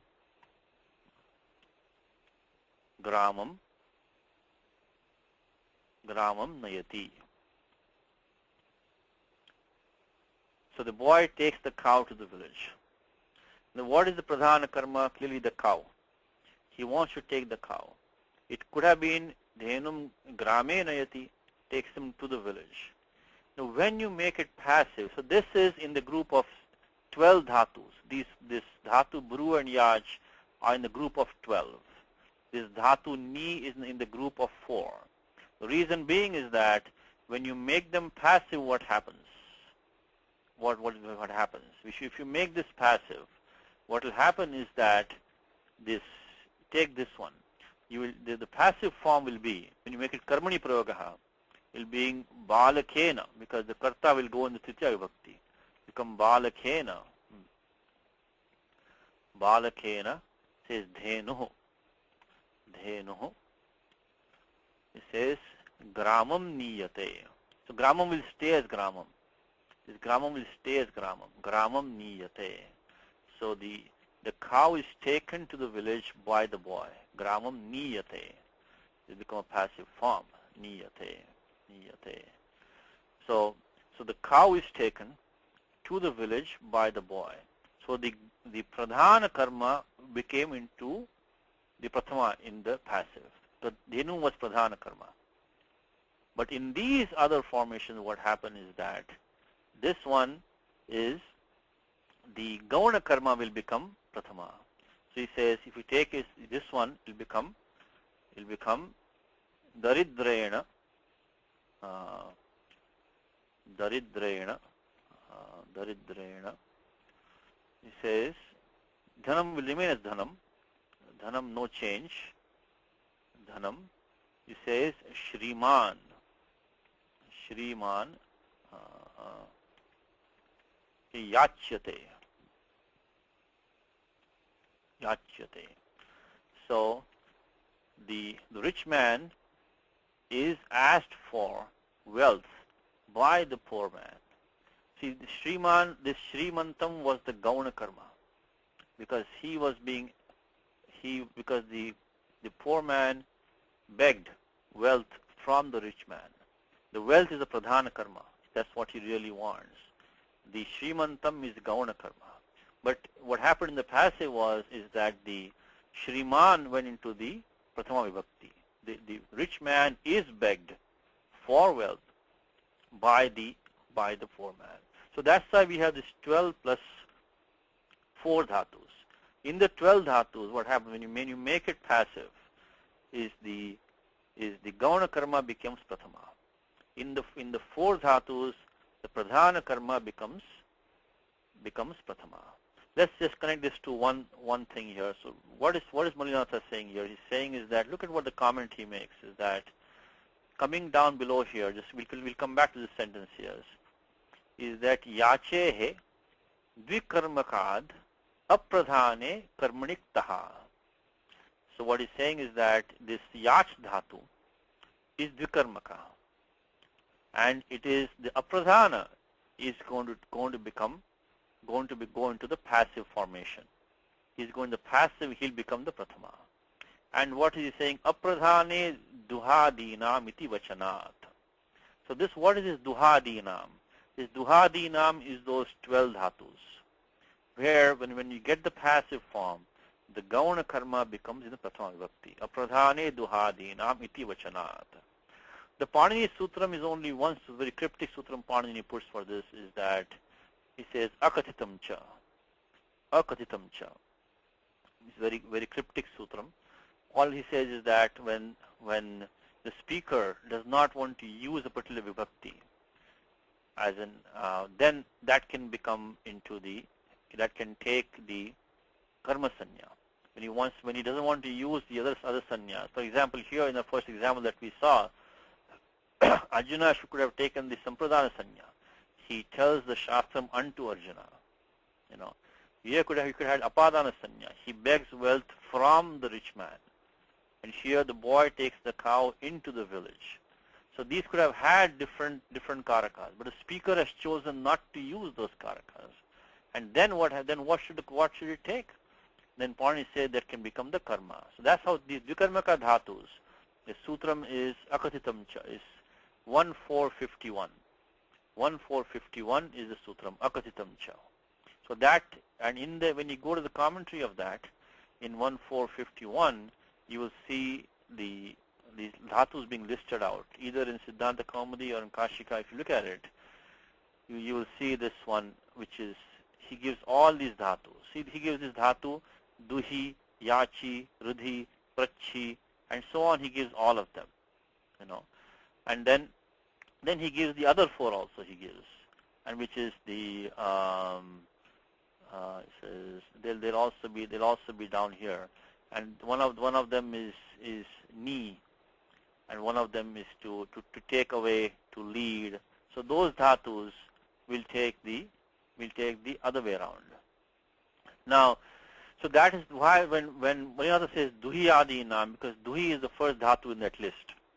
So that's what he means, because these 12 dhatus are called duh adi dhatus, and they are the ones, when you make it passive, the secondary object goes in the pratama. So this is a very tricky concept, very difficult concept. A lot of, even in books, sometimes you will find mistakes.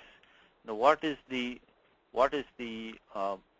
first of all, when you want to make a Dvikarmaka, it has to be one of these 12 dhatus. Or, sorry, 12 plus 4, I should say. And then when you have 12 plus 4, then if you take the 12, you have to, dhatu may not be in this, it can be also be a synonym of that dhatu. So we can, for example, when we said Shastram Brute, it could be Shastram Vadati, Shastram, Shasti, it can have different, so they don't have to be the same dhatu buru, it can be a synonym of that also. But what happens is, as I mentioned to you one more time, is in the set of 12 dhatus, the Gauna Karma will become Prathama in the passive.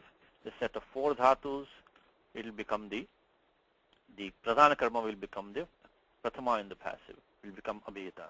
So this is, this Dvikarmaka dhatus are okay, but when they become passive, you have to think a little bit, what's going on. So that's what has been, sometimes unfortunately passive is more common in language than in English, so we have to get used to these things. So in this shloka, what do we have? Is we have Kshitishvaraha, Yachitaha, Kaushikena, and then Ramam Yachitaha. So Vishwamitra, so Dasharatha was requested by Vishwamitra for Rama. If you make it active, you would say Kaushikaha, Kshitishwaram, Ramam, Yachitavan. Kaushikaha, Kshitishwaram, Ramam, Yachitavan. So Kaushika requested Rama from Dasharatha. When you make it passive, Dasharatha was requested for Rama by Kaushikaha. So that is the comment which he is trying to make, is Yachehe Dvikarmakad Apradhane Karmaniktaha. Apradhane Duhadinam Iti Vachanat. So that's what I'm explaining. The second half has become passive, the Dvikarmaka dhatu. So that's the difficult thing. But even if you don't understand all of this, at least you should notice that this is a Dvikarmaka, because we have this passive form going, and we have Ramam sitting here in the Dvitiya Vibhakti as a karma. So that will tell you that how come in the passive form, another karma is coming here, because Dvikarmaka, that's why. Ramam. Okay, we skipped one part here. This Ramam has an, if you want to look at the details of this, by the way, look at in the Siddhanta Kaumudi or in Kashika, if you look at the sutram which I'm giving to you, this 1451, that's the sutram you want to look under for the details of Dvikarmaka dhatus, 1451. Okay, we'll see it more often, just as introduction for you today. So Dvikarmaka dhatus, only 12 plus 4. The list is given under 1451. It can be synonyms also. Active voice, no problem. Passive voice. In the 12 dhatus, the Gauna Karma will become Prathama, will become Abhita. in the four, it's the pradhana karma will become abhita. Right now we are in the 12. That's why Dasharatha is Gauna clearly, because Kaushika really wants Rama. That's his main objective, is to get Rama. So that he got from Dasharatha is secondary to him. So clearly Dasharatha is Gauna, and he became the Prathama in the passive. Okay. Now Rama has an adjective to him. Kakapakshadharam. Kakapakshadharam. And Kakapakshadharam is being given here as, what is Kakapaksha? Is Balochita Shikhadharam. Is one who is, so Balochita Shikha is the Kakapaksha. Kakapaksha is like the wings of a crow. So in the old days when the small boys had the shikhas, they looked like Kakapakshas. So that he's quoting from a lexicon here. This Halayudha. Halayudha is a dictionary of Sanskritam. It's a lexicon. See, in this language there are many what they call as Shabda Koshas, which they give, like Amar Kosha of course is the main one that people look at. But there are some others also. And Halayudha is a Shabda Kosha. It's not that big, it's a small one. I think it might be available also at the ashram. So Halayudha, actually I bought it from there, Halayudha. So what is it? He says, Balanam tu Shikha Prokta Kakapakshaha Shikhandakaha. So the Shikha, which the small boys, the hair that they keep, is called Kakapakshaha. It's called Shikhandakaha also. So Kakapakshadharam means one who's bearing, one who's sporting, one who's holding this Kakapaksha. So he's saying Kakapakshadharam equals Balochita Shikhadharam. So even if you don't understand Kakapakshadharam, it's okay. Just look at the commentary. Bala Uchita Shikhadharam. Very easy. We can understand that. So that's the adjective for Rama. Okay. Now, there's also a second sentence here. That completes the first sentence. The second sentence is that Tejasam hi na vayaha samikshate. This is also passive form. Is vayaha na samikshate. So vayaha means the age. So vayah pramanam. So the how old they are is not considered. Dhatu is iksh. Samikshate is a passive form. This ya is the passive marker. Sarva dhatu ke yak. Become passive. So age is not considered when it comes to Tejasam. So the age of the powerful, illustrious, or the brilliant. The age of the brilliant is not considered. So now how does he comment on that? He starts by giving a prelogue to it. He says, Na ayam baladhikaraha, baladhikaraha, iti ashankya aha. So he says, but wait a minute, why does he want to take Rama? Rama is just a small boy. Why should he take him for this such a big job to kill all these demons in the yajnas? So he says, Na ayam bala adhikaraha. This is not the adhikara of a boy. Iti ashankya. So having raised this doubt, he answers it. Iti ashankya aha. So why the second part being put by Kalidasa is that if someone objects, this is not the responsibility of a boy, then the response is as follows. Tejasam equals Tejasvinam. So Tejas also means luster. But what we want is really the lustrous Tejasvinam. So he changes it. He makes Tejasam equals Tejasvinam. So of the illustrious, of the brilliant. Can be powerful also. So this is Aupacharika. Aupacharika means even though the word Tejas really means luster itself, or power itself, or the powerful. So we want of the powerful. So he makes it Tejasvinam. Then Vayaha is Balyadi, means whether he's a boy or a young man or what age. So what stage of life he is in. Balyadi. Na samikshate he. He because he is Yasmat. This he has two meanings normally. One can mean Yasmat, Yataha. Other can mean, indeed. So try the Yasmat meaning first. If that doesn't work, then go to the other meaning, indeed. So it says because. So he will be, initially say because. Because when it comes to the illustrious people, age is not considered. Age is not important. Age is not taken into account. He says, Aprayojakam ityartaha. Means that age has no meaning. It doesn't give you any any indication. Aprayojakam ityartaha means that doesn't amount to anything. So that completes the shloka. So we should vibhaktis one more time. Kaushikena was the Tritiya Ekavachanam of Kaushika Ramavat. Saha is Padipadikam is Tat, is qualifying Kshitishvaraha. It's Pratama Ekavachanam because it's gone in the passive. Kila is an Amvyaya. Kila means indeed, then, Prachitaha Khalu, he says. Surely he was. Definitely. Indeed he was. Indeed. So Prachitaha. So Yachitaha is Prachitaha. Prachitaha Khalu. So this Khalu or Kila is qualifying Yachitaha. Look at this small thing over here. See, Yachitaha Kila, he is commenting on it together. Prachitaha Khalu.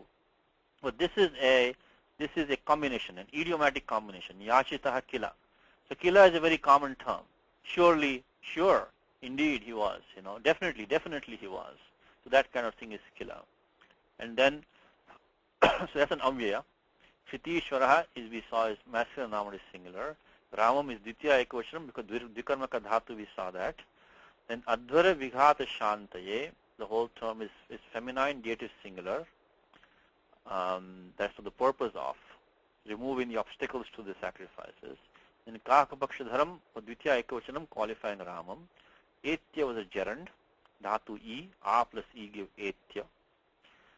That's the Samanakarta doing two actions. Yachitaha is Dhatu Yach, is a passive form. Pratama Ekavachanam, qualifying Kshitishvaraha. That's one sentence. In Tejasam is Shashti Bhavavachanam. Tejas is actually a neuter word. It will be Napumsakalinga Bhavavachanam, Shashti Bhavavachanam. He is Avyaya, No is Avyaya. Vayaha is also Napumsakam. So Vaya will like Manas Shabda. So that will be neuter, noun is singular. Pratama Ekavachanam, Napumsakalingam. Samikshate is Prathama Purusha, is third person, singular, Atmanipada Lat, passive, or the Dhatu Iksh. Dhatu Iksh comes in Gita. Ikshate Yogyuktatma, Sarvatasma Darshanaha. Iksh is a common. Iksh is to gaze, to look at, to examine, to consider. Samiksha is to examine, consider, take into account. So that's the sentence. We have a English translation here, which we will look at for a second. Not this one, I'm sorry. Let me find the right file for you. Okay. It says, let me maybe magnify a little bit. Okay. So while Rama was still wearing a boy's dark curls, so that is the Kakapakshadharam Ramam. Kakapakshadharam is wearing, Dharam is wearing, and the Kakapaksha is the boy's dark curls. There came Kaushika. So Kaushikena Etya, having come. Etya is having come. To beg him. This is a little bit rephrased. Okay, the English translation is a little bit rephrased. It's not exactly in the same passive because the passive will sound strange in English a little bit. To beg him. So Dasharatha was begged actually. Kshitishvara Yachitaha. So Yach is to beg. To beg from the king. See what he did? See what he did here? He already converted that into the active basically. And not only that, he took away Dvikarmaka. He says he begged from the king. From the king. So even though the king really is in Prathama in the passive, he says he begged from the king. He rephrased it for us. To quell the disturbance in the sacrifice. To quell is Shantaye. Vighata is disturbance. Sacrifice is Advaram. And that ends the sentence. Then he says for. This for is the he. Because he.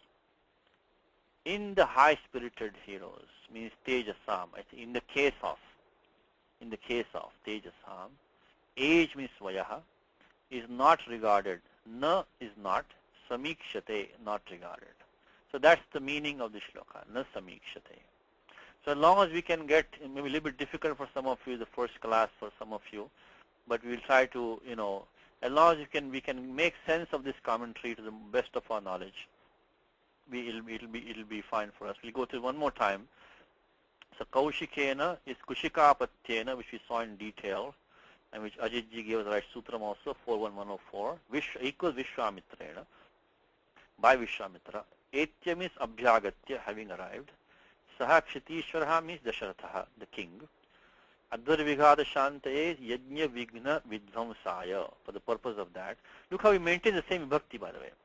This was in Chaturthi Ekavachanam. So he maintained the same vibhakti when he gave Vidvamsaya here also. Then Kaka Pakshadharam is Balochita Shikhadharam. Then he says, what is Kaka Paksha? It's a technical term. Balanam tu Shikha Parokta Kaka Pakshaha Shikhandakaha. Iti Halayudha. Halayudha is the lexicon. Then Ramam Yachitaha Kila is Prarthitaha Khalu. So Ramam has no commentary on it. Yachitaha Kila is Prarthitaha Khalu. So Yachitaha means he was requested. Prarthitaha. Then he says Yache Dvikarmakad Apradhane Karmaniktaha, which we saw in detail. How is Dvikarmaka Dhatu. And the Apradhana, which is Dasharathaha, Kritishaha, went into the Prasama Vibhakti in the passive. Apradhane Duhadinam, which we saw that. Iti Vachanat. Then he says, Nayam Baladikaraha iti Ashankya Aha. So this is not the job of a young boy. Raising this doubt, so this second part is to answer that doubt. It says, Tejasam equals Tejasvinam, of the illustrious. Vajaha is Balyadi, means childhood, etc. Na Samikshate, no commentary. This is to be, and he gives us Aprayojakam Ityarthaha, so it doesn't have any significance. Now, the last statement here which he has made, which is, this is not grammar now. He's talking about the meter in this in this Sarga. This entire Sarga, Kalidasa has used the meter called the Rathodhata. Rathodhata Vrittam. Rathodhata Vrittam. Vrittam is the meter. Okay. This is the name of the meter. Okay. This is a whole different science on its own. It's called, Chandas Shastram. Chandas is meters. There are 6 Vedangas, right? Out of that, Vyakaranam is one of them. Chandas is another one of them. Nirukti is another one of them. Nirukti means you get the etymology of the words. That's the third one also you have. So here is giving what the meter he is using.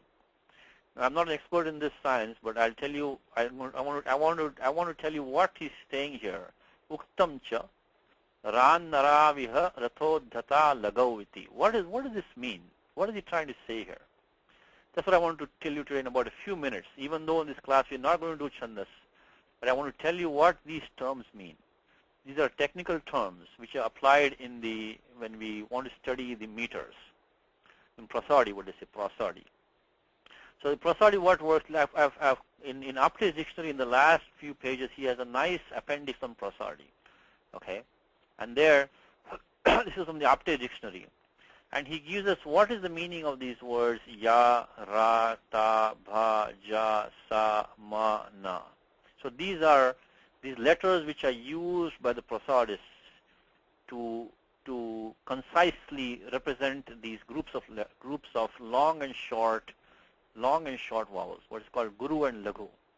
So when we say ya in the science of prosody, it means something which is short, long, long.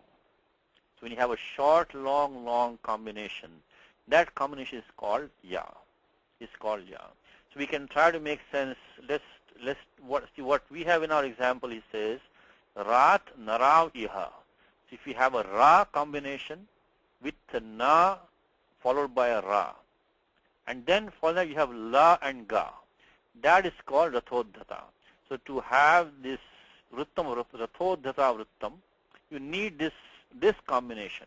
You need the ra, followed by na, followed by a ra, followed by a la, followed by a ga. So let's put that in our document.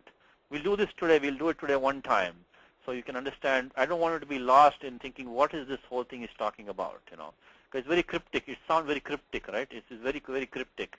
So we should have the put it back to the.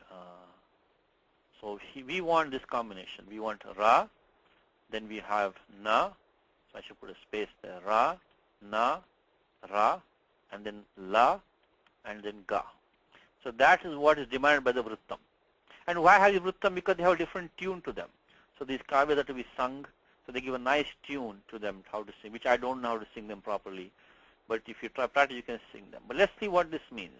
So what is Apte saying? Apte was saying is that, Apteji was saying that you have this, so ra is the vowel which is a long, short, long. Remember one more thing. We should not say long and short, meaning dirgha and rasva. There is another term called guru and laghu. Guru and laghu. So when it comes to prasadi, we should look at the guru vowels and the laghu vowels. What is guru? What is laghu? Now, see, rasva and dirgha are in isolation. Means just when you say e, it is rasva. When you say e, dirgha, it doesn't take into account what is following or anything like that. It's just in a vacuum. But the laghu and guru, they for that you should see what is following that. So it's like this: is every dirgha is become guru. Rasva can become laghu or guru depending on what is following. So if a sanyoga, if you have a conjunct consonant following, the rasa becomes guru. Even if it's rasva, it becomes guru. So Pani Sutram is sanyoge guru. Sanyoge guru. So when you want to look at any meters, you should look at rasva and look at laghu and guru. Don't look at rasva and dirgha. So because when they make these meters, that's what matters. Not the rasva dirgha, but the laghu and guru. So sanyoge guru is a sanya which Panini gives. Sanyoge guru, and that number is 1411. So let's look at these set of sutras quickly. We need that right now because we want to figure out what is. See, he says this is how it goes. Very simple sutra. These three, 1, 4, 10, 11, 12. Sanya sutrams. It says that rasam laghu. So all rasvas are laghu, but sanyoge guru. So if you have a conjunct consonant following, that rasa becomes guru. It's called a laghu. It's a guru sanya it takes. And dirgham cha. So dirghas are always guru. So all dirghas are guru, no matter what's following. But rasvas can go into two ways. They can be laghu or guru, depending on what is following. If you have a conjunct following, the rasvas become guru. Otherwise, they stay laghu. So when Apteji is telling us, so ra is a combination of a guru, laghu, guru. Guru, laghu, guru. So let's put that down. So we have guru, laghu, guru, right? So we can do it like this. So we want a guru. So we want this ga, I can put it, and then laghu, and then guru. So that is what means by ra. So this 3-letter combination, this 3 vowel I should say. What about the consonants? The consonants don't count. When we want to see guru and laghu, when we want to count the syllables, only the vowels count. So this is a meter which has 11 vowels per pada, I think it has. So we have 11, 11, 11, 11 vowels. Consonants can be many, depending on how many conjuncts we have. So when we say ra, we have ga, la, ga. Again, this is a grammar class, but I want to give you this basic prasadi knowledge today, so we're not completely lost because it's really simple. They use these technical terms which we need to learn. What is the na? The na which we saw was the na is come here, and it says it is the laghu, laghu, laghu. Laghu, laghu, laghu is na. See, na is laghu, laghu, laghu. Okay. In fact, there's a verse for that. He says mas triguruhu. So makara is triguru. So ma is triguru. And then trilagushcha nakaraha. Trilagushcha nakaraha. There's a question from Radhika. Yes. Yes, Radhika. Yes, Radhika. They are called ganas in the chandas. Are they called ganas? I'm not sure. I think they're called ganas, are they? Yes. Okay. Right. In any vrittam, you have certain ganas. Okay, good. So the technical term how many letters it has. Correct. Thank you. So that these groups are called ganas. It's called yagana, ragana, tagana, bhagana, and all that. So thank you. See, my knowledge of chandas is only elementary. I'm not expert in chandas. So I'm telling you what I know. So this says, so the magana is triguruhu, has 3 gurus, and trilagushcha nakaraha. So laghu, laghu, laghu is na. So we want laghu, laghu, laghu now. So then we take the next one. We want laghu, laghu, laghu. Then again a ra we have. So ra is the same one again. So guru, laghu, guru. So that's the third gana that we want. And then finally we have, what does Mulinatha say? He says finally followed by lagau. So ra, rat, narau. So following ra we want nara, which we got. Then lagau iti. So last we need a la and a ga.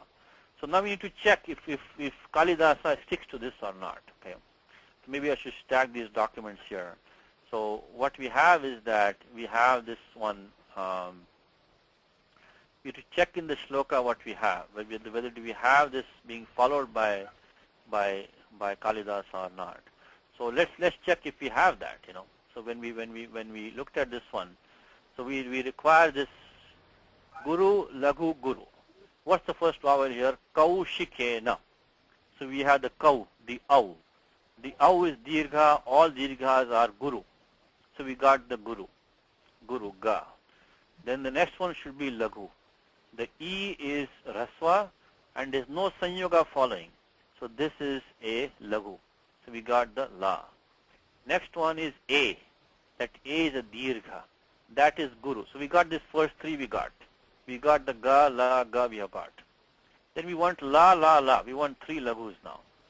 So that is the na. This is the akara. That's raswa with no sanyoga following. So that is also going to be laghu. The sa, this is the akara, is laghu. Then the e is also laghu. Then what we have, then we need a guru following that now, guru. Now this la is the akara but followed by sanyoga. But the ksha is sanyoga, the kasha sanyoga. So even though we have kila, the la, the lakara uttaravarti akara is a raswa, it is guru. Because sanyoga is following. So that is the ga. Next one we need a la, which is the e, short e, no sanyoga. Then we want a guru, which is the long e. Dirghas are all guru. Sanyoga also is following. But anyway, dirgha is guru anyway. Even if sanyoga doesn't follow, dirghas are all gurus. And then we want a laghu, which is the vakara uttaravarti akara. And finally a guru, that is the o. So you see how much constraint we have to, the author has, When Kalidasa has to compose this thing, he has to really try hard to maintain all this laghu guru, and all that, So that is very, very difficult, It's not that easy. So then sometimes we ask why he chooses certain words and not others. Is because of the fact that, he needs all these, I think I lost the page, but let me come to that, get you to again. Raghuvamsha, okay. Raghuvamsha, okay. All right. So what I was trying to tell you is that there are a number of constraints for the author, and if you want, you can practice this. By the way, take the next one. Just do one more in the class, and we'll stop because we practice that one. Let's practice this one. The first one should be a guru. So it is Ram, the Ra. That's the guru. That's the A is the guru. Then we want a laghu. Laghu is this first akara over here. Rama, that a. No sanyoga is following. Then we want a guru again. We have Ramam Advara. So that Dva, the sanyoga was following. So we got the guru. Then we want three laghus. Laghu, laghu, laghu. That is this akara, and this ikara. So Advaravi. Varavi. That's that a, e. Because there's no sanyoga following. Then we want a guru. Guru is this a. Long a is guru. Then we want another laghu, which is this ta is, this a is laghu, no sanyoga following. Then the guru is the long a with anyway sanyoga is following, but anyway dirgha is guru all the time anyway. That's the guru. Then you want a laghu guru. So laghu is this a and guru is this a, the long. All dirghas are guru.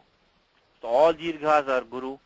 The laghu, all rasvas will be laghu unless sanyoga follows, they'll be guru. So that's how this meter is taking place. This Rathodhata has this condition. Guru, laghu, guru, laghu, laghu, laghu, guru, laghu, guru, laghu, guru. So it's not that easy to compose these kavyams. Is not that easy. You have to go through all these. And you can check the next one also. We'll do one more quickly. The ka is the guru. next ka is Laghu. Then Paksha, so the Sanyoga is fallen, that's again Guru. Then you have this Laghu, Laghu, Laghu. Then A is the Guru. So once you practice, you'll get the hang of it. Then next one is Laghu, A is the Guru again. And then you have the Laghu, and then Guru, because Sanyoga is fallen. You have to do all the sandhis first also. After making all the sandhis, then this should be holding. Because finally people chant the shloka, with the sandhis, not with the padacheda. So we have to take into account the sandhis when we decide it's Laghu and Guru also. Because here we had about yachitas. This A became Guru because this Visarga sandhi is taking place here. So that's what, in fact, if you go to Apteji's second page, you can see that what he gives is that he gives all the meters. Rathodhata. In fact, he quotes this verse.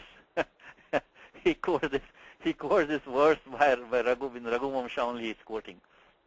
It's not a very common meter because it is difficult to manage, difficult, not that easy. So he says, Ra, Na, Ra, La, Ga. Rat paraihi, Na, Ra, Lagaihi, Rathodhata. So following a Ra, when you have Na, Ra, La, Ga, then you get Rathodhata. So these ganas have to be maintained like that. So I just want to give you a short introduction today. If next time when we have this, when they give this, Radhikaji told us that we have these ganas, and we can just look up in the dictionary what this each gana means. What is a Ra, what is a Na, what is a La. Of course, La and Ga are easy because that's Laghu and Guru. So La is Laghu, Ga is Guru. That's easy. La, Ga is easy. But the others you have to just come to this table, look at the table, and see which ones we have. This Ya Gana, Ra Gana, Ta Gana, and they have these words to describe that. We won't go into all of them because it'll take a lot of time today. But that's what I want to tell you what the commentator was trying to say. He says, Atra Sarge, in this chapter, Atra Sarge, Rathodhata Vrittam. The Vrittam is the Chandas. Uktam Cha. And in the Chandas Shastram, this statement is Ran Naraviha Rathodhata Lagau Cha. Lagau, Iti. Okay. So that completes the, sorry, we spent some time today on this Chandas, but give you some idea and give you some, just demystify it for you, It looks really cryptic, but we want to just convert it to what it really means and appreciate how, and you can practice some more. This entire chapter in this Rathodhata Vrittam. So you can get a lot of practice on this if you want to practice. Okay, let's go to the next shloka because we only have 25 minutes left. We're a little bit slow today because I want to go a lot of new people, go a little bit slow, and maybe hopefully people will be on board and not be too intimidated by this. So what we have really is Malinatha is teaching us. We're trying to understand what he says.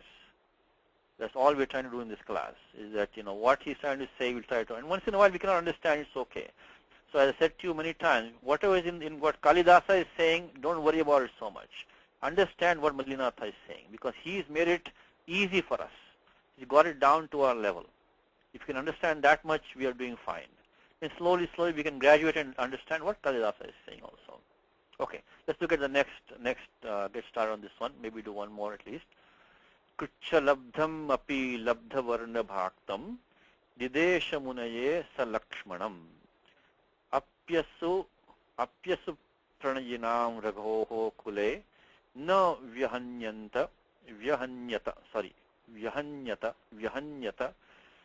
kachidarthita. Again, I'm not doing justice to the meter at all. This thing is supposed to be sung properly, which I don't know how to sing them properly, but you can try them. So Kricha labdham api labdha varna bhaktam didesha munaye sa lakshmanam apyasu pranayinam ragho kule na vyahanyata kadachidarthita. I didn't do a good job of it, but you can try to practice and see if you can try to sing this song. So let's pradachita as follows. Kricha labdham api labdha varna bhaktam didesha munaye sa lakshmanam api asupranayinam raghoho kule na vyahanyata kadachid arthita. That's the meaning. So there are two verbs in this sentence, in this shloka I should say. They say ekating vakyam. To make a vakyam, you require you require one thing antam to make a vakyam. It can be supplied sometimes. If you have to supply, you have to supply dhatu as or bhu. In the prior sentence we had Kshitishvara yachitaha. There was no dhatu there. There was no tingantam. There is no verbal form. It's a participle form. We will supply asit, babhuva, supply something. So when you have the participle, you can supply the dhatu as or bhu or vrit to complete that. That's also is okay. That makes a sentence. But here we have two clear tinganta. Didesha, dhatu dish, the lit lakara form, and vyahanyata is also is a past lung lakara form. So this means you have two sentences here. Two sentences. Didesha means he ordered, or he instructed, or he assigned. He assigned.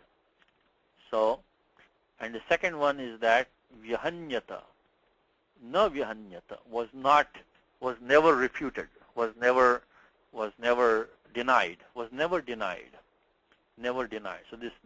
so na vyahanyata. So this comes in Bhagavad Gita. This comes in this dhatu han, in the passive comes in Gita. So if you have a Gita, have your home base in Gita all the time. Tatashankascha bhejascha varnavanaka gomukhaha sahasaiva abhyahanyanta sashabdas abhyahanyanta. So it's a plural form. In the first adhyaya, Lord says, and all of a sudden, all these drums and kettles and all these were sounded. They were sounded. So with the abhyahanyanta, they were sounded. It comes around here. It's a plural, similar to this one. It says, see this form, sahasa eva abhyahanyanta. So we have abhyahanyanta. So they were struck. So all these instruments were struck. So abhyahanyanta. This is slightly different, meaning they were sounded. This one is plural. What we have right now is singular. But similar form, na vyahanyata. It was never struck down. It was never denied, never refused. The request was never refused. Okay. So let's see what Malinatha is trying to say now. Let us see what he says. The first word is kricha labdham. Kricha means like difficulty, great anguish, too much, very with great effort, with lot of work involved. Kricha is also a kind of tapas which people do. Kricha is like you engage in austerity, like you eat only certain amounts per day and stuff like that. Kricha means difficulty. It means trouble. It means work. So he says, what does he say? Is there any commentary on that? He says, let's see. He says, no commentary. Kricha labdham. So krichena labdham. It is obtained with difficulty. Labdha is dhatu, lab means obtained. It's qualifying Ramam sa Lakshmanam. So Dasharatha assigned his son to the Muni, a son who he had got through great difficulty. He had got that. So the son who he had got with great difficulty, even though the son was got with great difficulty, still he gave it to the Muni. He gave him to the Muni. So Kricha Labdham has no commentary. What does that mean? It means that we should be able to open a dictionary, look at the word Krichra, find it there, and look at the word Labdha, which is a common word which we should know. Labdham is obtained. Kricha is difficulty. So obtained with difficulty. Api. Okay. Then Labdha Varna Bhaktam. Now this is an interesting term. Labdha Varna, actually I should, these are two words. This is not Labdha Varna Bhak. Labdha Varna Bhak Tam. So Labdha Varna Bhak is qualifying Dasharatha. And Tam Didesha is Tam. So not Bhak Tam. It is Labdha Varna Bhak Tam. So what is Labdha Varna Bhak? What does that mean? So Bhak is, Ananya Bhak, as it comes in Gita somewhere. Bhak dhatu is bhaj. Bhaj means to worship, to honor, also means to partake of something, to take part in something, also means Bhak. So Ananya Bhak means one who's single pointed. Ananya Bhak, single point. So this is the Upapada Samasa. So he says, what comment does he give? Now he gives Labdhaha Varnaha. So first you take in the word Labdha Varna. See, labdha means obtained. Varna normally means like, varna can mean color. Varna can mean like the letters of a language. Varna can mean like the jati, like Brahmana, Kshatriya, so Chatur Varnyam becomes in Gita. This is different. Varna can mean like, colors. It has different meanings. What is labdha varna? It says, labdhaha varnaha prasiddhayaha yaihi te labdha varnaha vichakshanaha. So final meaning is saying is that labdha varna is vichakshanaha. Those scholars, those wise people. Vichakshana is the wise people. Those which are, intelligent, wise, sages. And how did he get that? Labdhaha varnaha prasiddhayaha. So varna is prasiddhi. So this is taking the word varna as prasiddhi. So varna is also means to describe. Varna yati is to describe. So that which is described is the fame, somebody's fame. So labdhaha varnaha equals prasiddhayaha yaihi te. So labdha varnaha. So those who have attained fame. So labdhaha varnaha equals prasiddhayaha yaihi te labdha varnaha vichakshanaha. Equals Amar Kosha. Labdha varno vichakshanaha iti amaraha. Amar Kosha is like the thesaurus of this language. In fact, thesaurus came from Amar Kosha. Rogesh thesaurus, he got the idea from Amar Kosha. So Amar Kosha is Amar Kosha also follows Panini down to the right, down to the letter. So it's very well studied. Amar Kosha, I definitely have a copy of that. It gives all the paryaya shabdas. It also gives the linga, which gender, which word means what. He says labdha varno vichakshanaha. So wise man is, seer, a rishi.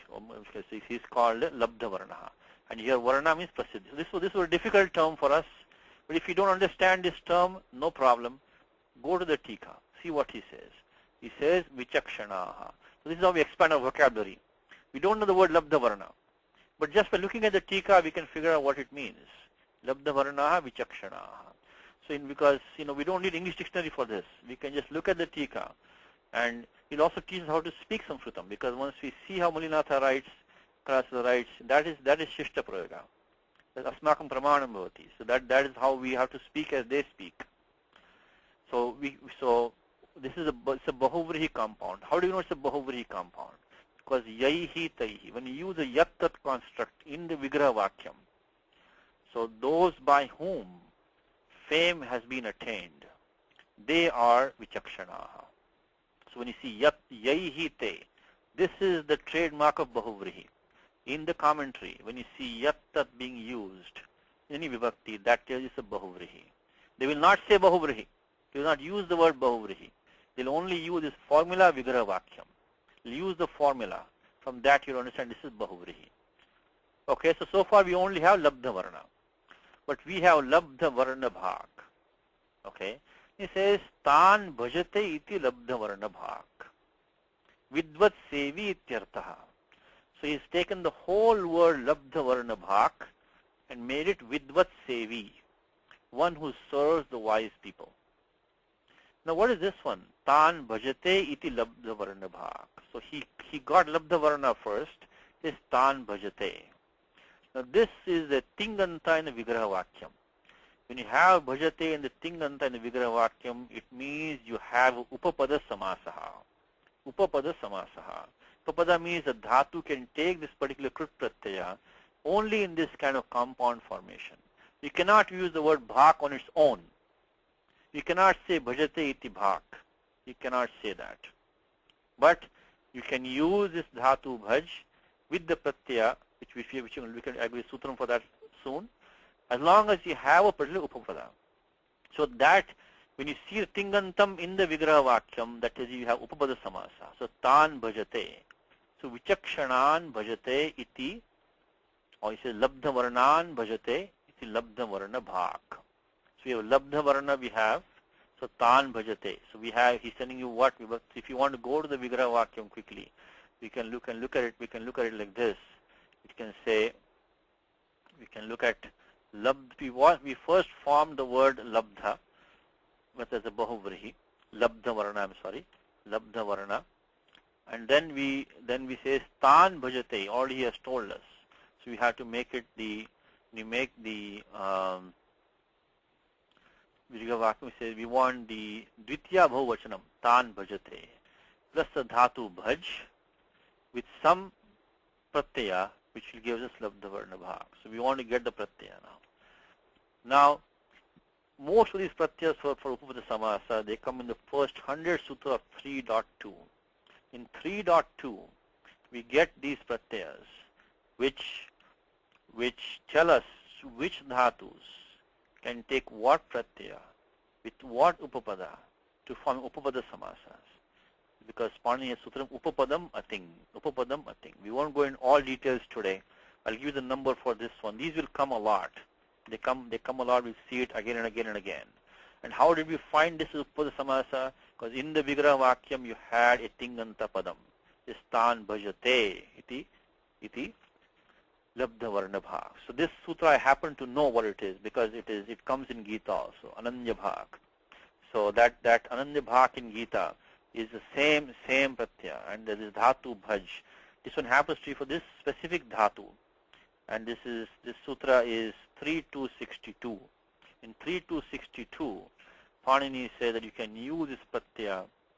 Let me go there for a second. Labdha Varna Bhag. That's probably the most difficult word in this shloka, the Labdha Varna Bhag.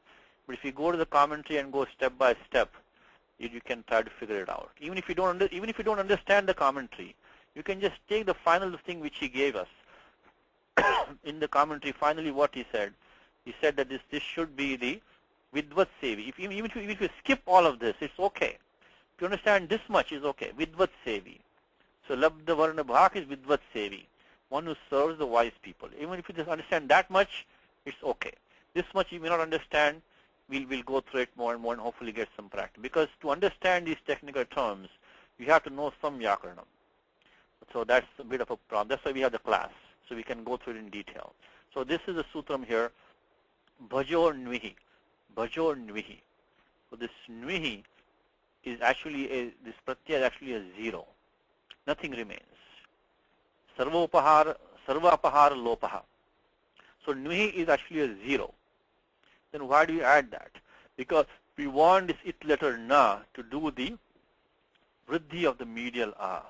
So really the pratyaya is nvi, which is it is like this nvi, and this nvi is actually a 0 because all these are it letters. The na is it by chutu, and this e is an it letter by the upadeshajana nasika it. I'm sorry, yes, that's correct. And the sutra is vera prattaksya. So when this va remains a single letter behind it, it also goes away. That comes in 6.1, vera prattasya. So I'll give you that one also. It's 6.1. So when this pratyaya like quip and the quin and the nvihi, when the va remains behind alone, it also goes away. It doesn't stay. So that sutram is, again, we're not going detail in all the sutra because you're limited time, but I want to give you the numbers. If you can look up on your own or we can come back to them. This one is vera pruktasya, 6167. Vehe apruktasya. Aprukta means single letter. When a single letter va remains from the V, it goes away. Lopaha. Lopaha, anurutya lopa is coming. So we had the na was in it by chutu, e by upadeshajana nasikit, the va went away. So we got 0. Basically, it became 0. That is a 0. Null affix. It's a null 0. So then what happens? But because of this na, you get it becomes bhaj. This becomes, instead of bhaj, becomes bhaj because the na is in it. And that sutram is atopadhayaha. Atopadhayaha. Now notice one thing is that Malinatha didn't give us anything more. All he said was stan bhajate. That's all he said. He didn't say Bhajor Nvihi. He didn't give us anything. Why did he not give us? Because this we are supposed to know. If he told us the Upapada Samasa, that's all he told us. Then we should know where to look, where to find out if we need to. Okay. So this is according to him. It is not that difficult. We can look it up. Or maybe this has come earlier in Raghuvamsha also. See, we are in chapter 11 right now. He will not repeat over and over. He expects to read from the beginning. He expects you to read it. So we are in chapter 11. He may have explained this earlier.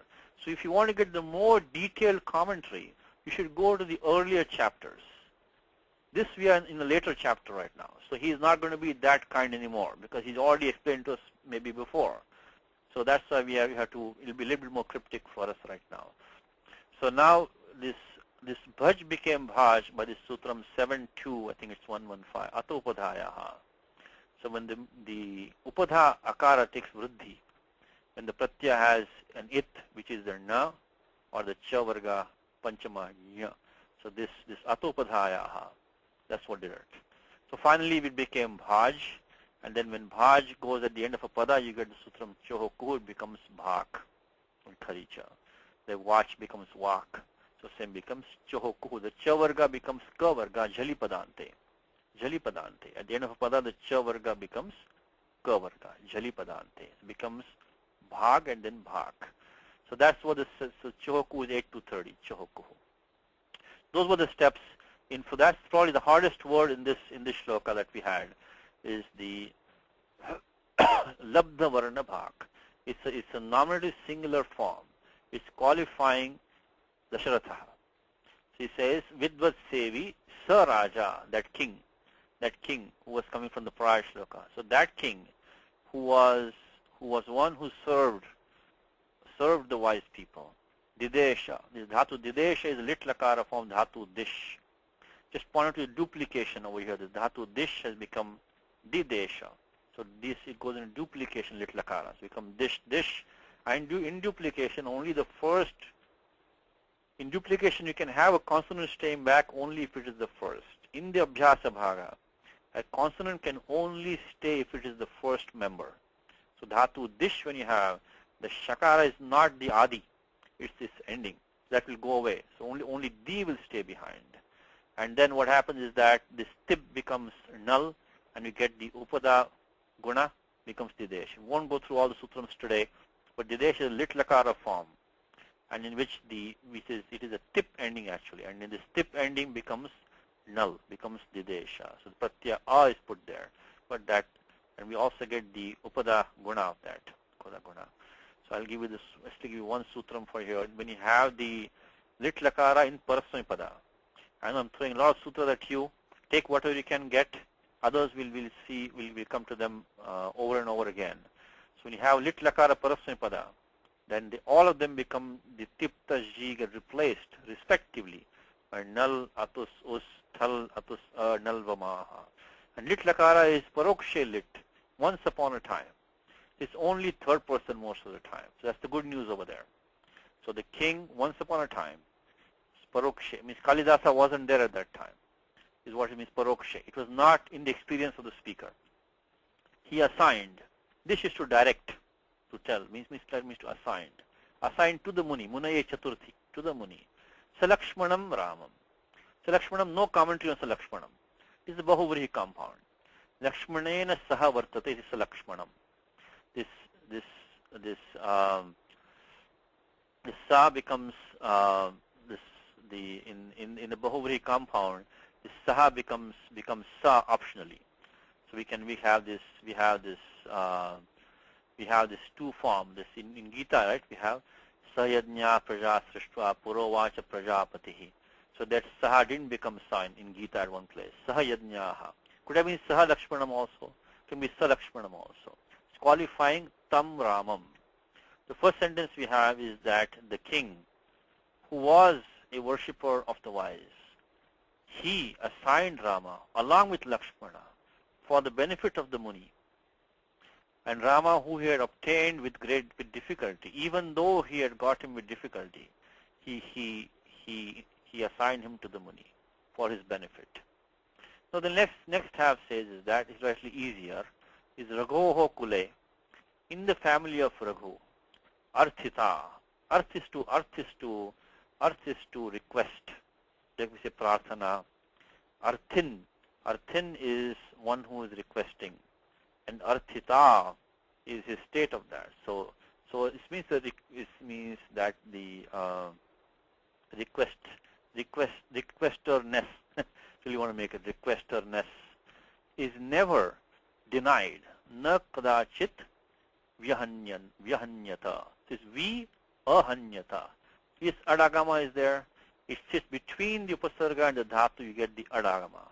There are three past in this language. We have three past tenses: lit, lung, and lung. This was a lit lakara. It doesn't take the adagama. There's no a before it. The lung and lung take the adagama. And in the lung lakara, you get the gana vikaranam also. This is a passive form though. So you get the passive yak over here. So without going through all the sutras, you look at the adagama. Look at the fact that you have got the passive marker yak over here. They'll tell you this is going to be a passive form of the lung lakara. So it was never, na kadachit. You connect these together. It's an idiomatic unit. Na kadachit vyahanyata was never denied. So the request was never denied. So we can make it like the requester's request. Arthin is a requester. So his tasya karma, we can make it his bhavaha. So requesterness was never denied. In the family of Raghu. And asupranayinam api. So even the request of those who wanted asu means pranaha. So even the request of those who even wanted his very life, even their request was not denied in the family of Raghu. That's what Mulinatha is saying, because he'll explain that to us. He says that, first of all, he says, Didesha is atisrishtaman. He released him, assigned him, atisrij. He released him. Didesha is atisrishtaman. Atisrij. Srij is to release. He released his son for the benefit of the Muni. Tathahi. So also, asupranayinam is pranarthinam. Prana, asu is prana. So when in Gita it comes, right? Gata asuna gata asunshcha nanu shochanti panditaha. Very first assurance of Lord Krishna. Gata asun, one whose life breath has gone, means those who are dead. Gata asun agata asunshcha nanu shochanti panditaha. So wise don't grieve for those whose life breath has gone, and those who haven't gone, means those who are dead or alive. So gata asu is one who is dead. Agata asu is one who is alive. So asu pranaya is dhatu ni is pranaya. Pranaya is to like something. To love somebody is a pranaya. Pranaya also means love. So pranayin, who has a love, who has a liking, the liking for your pranas, means pranarthinam. He's rephrased it for us. So even of those who are asking for your very life. Api arthita is yachna.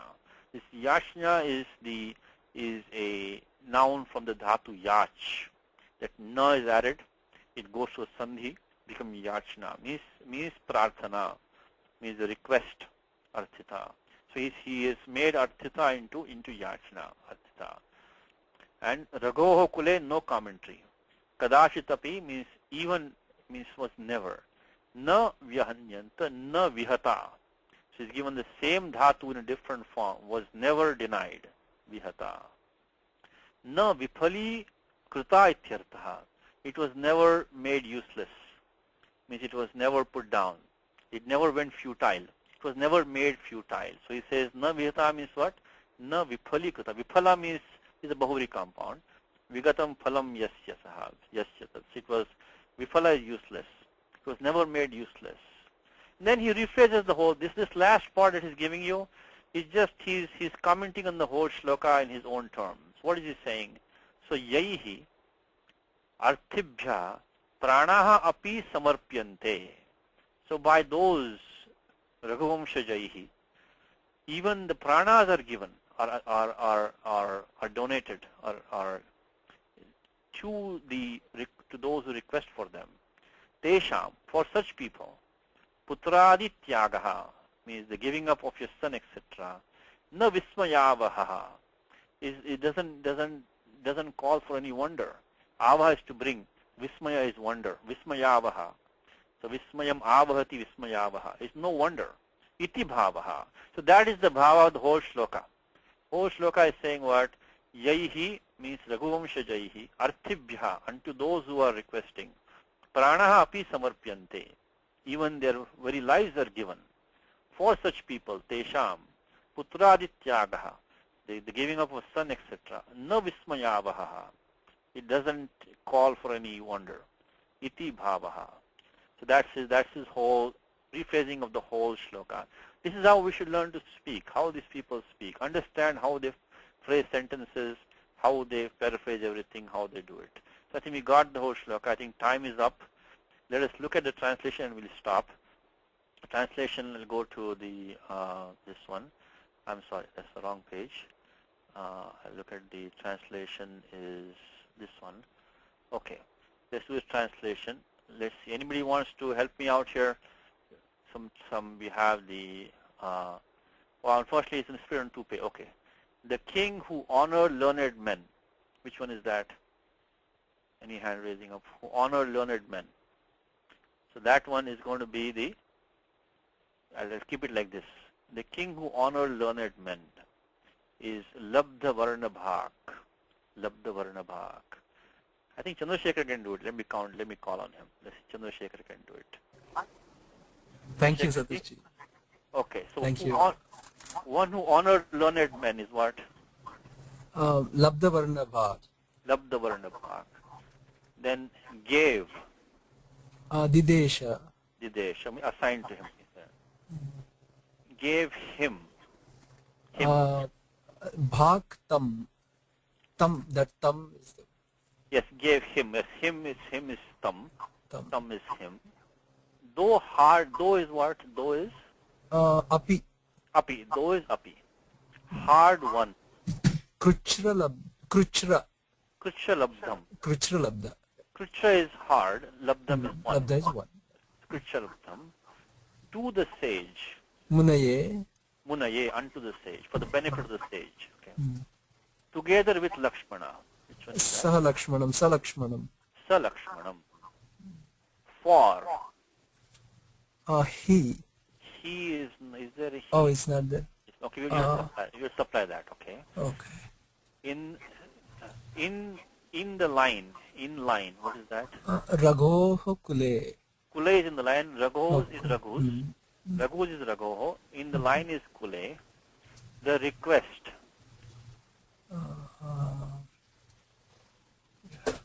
Arthita. Arthita. Arthita is, as Muniyasa said, it was the yachna, is Arthita. Even. Api. Api. Of those who ask as boon the life. Asupranayina. Asupranayina. Asu is the life and pranayin is one who has the life, one who is requesting, one who wants that. So, was never. Never is what? Na. Na kadachit.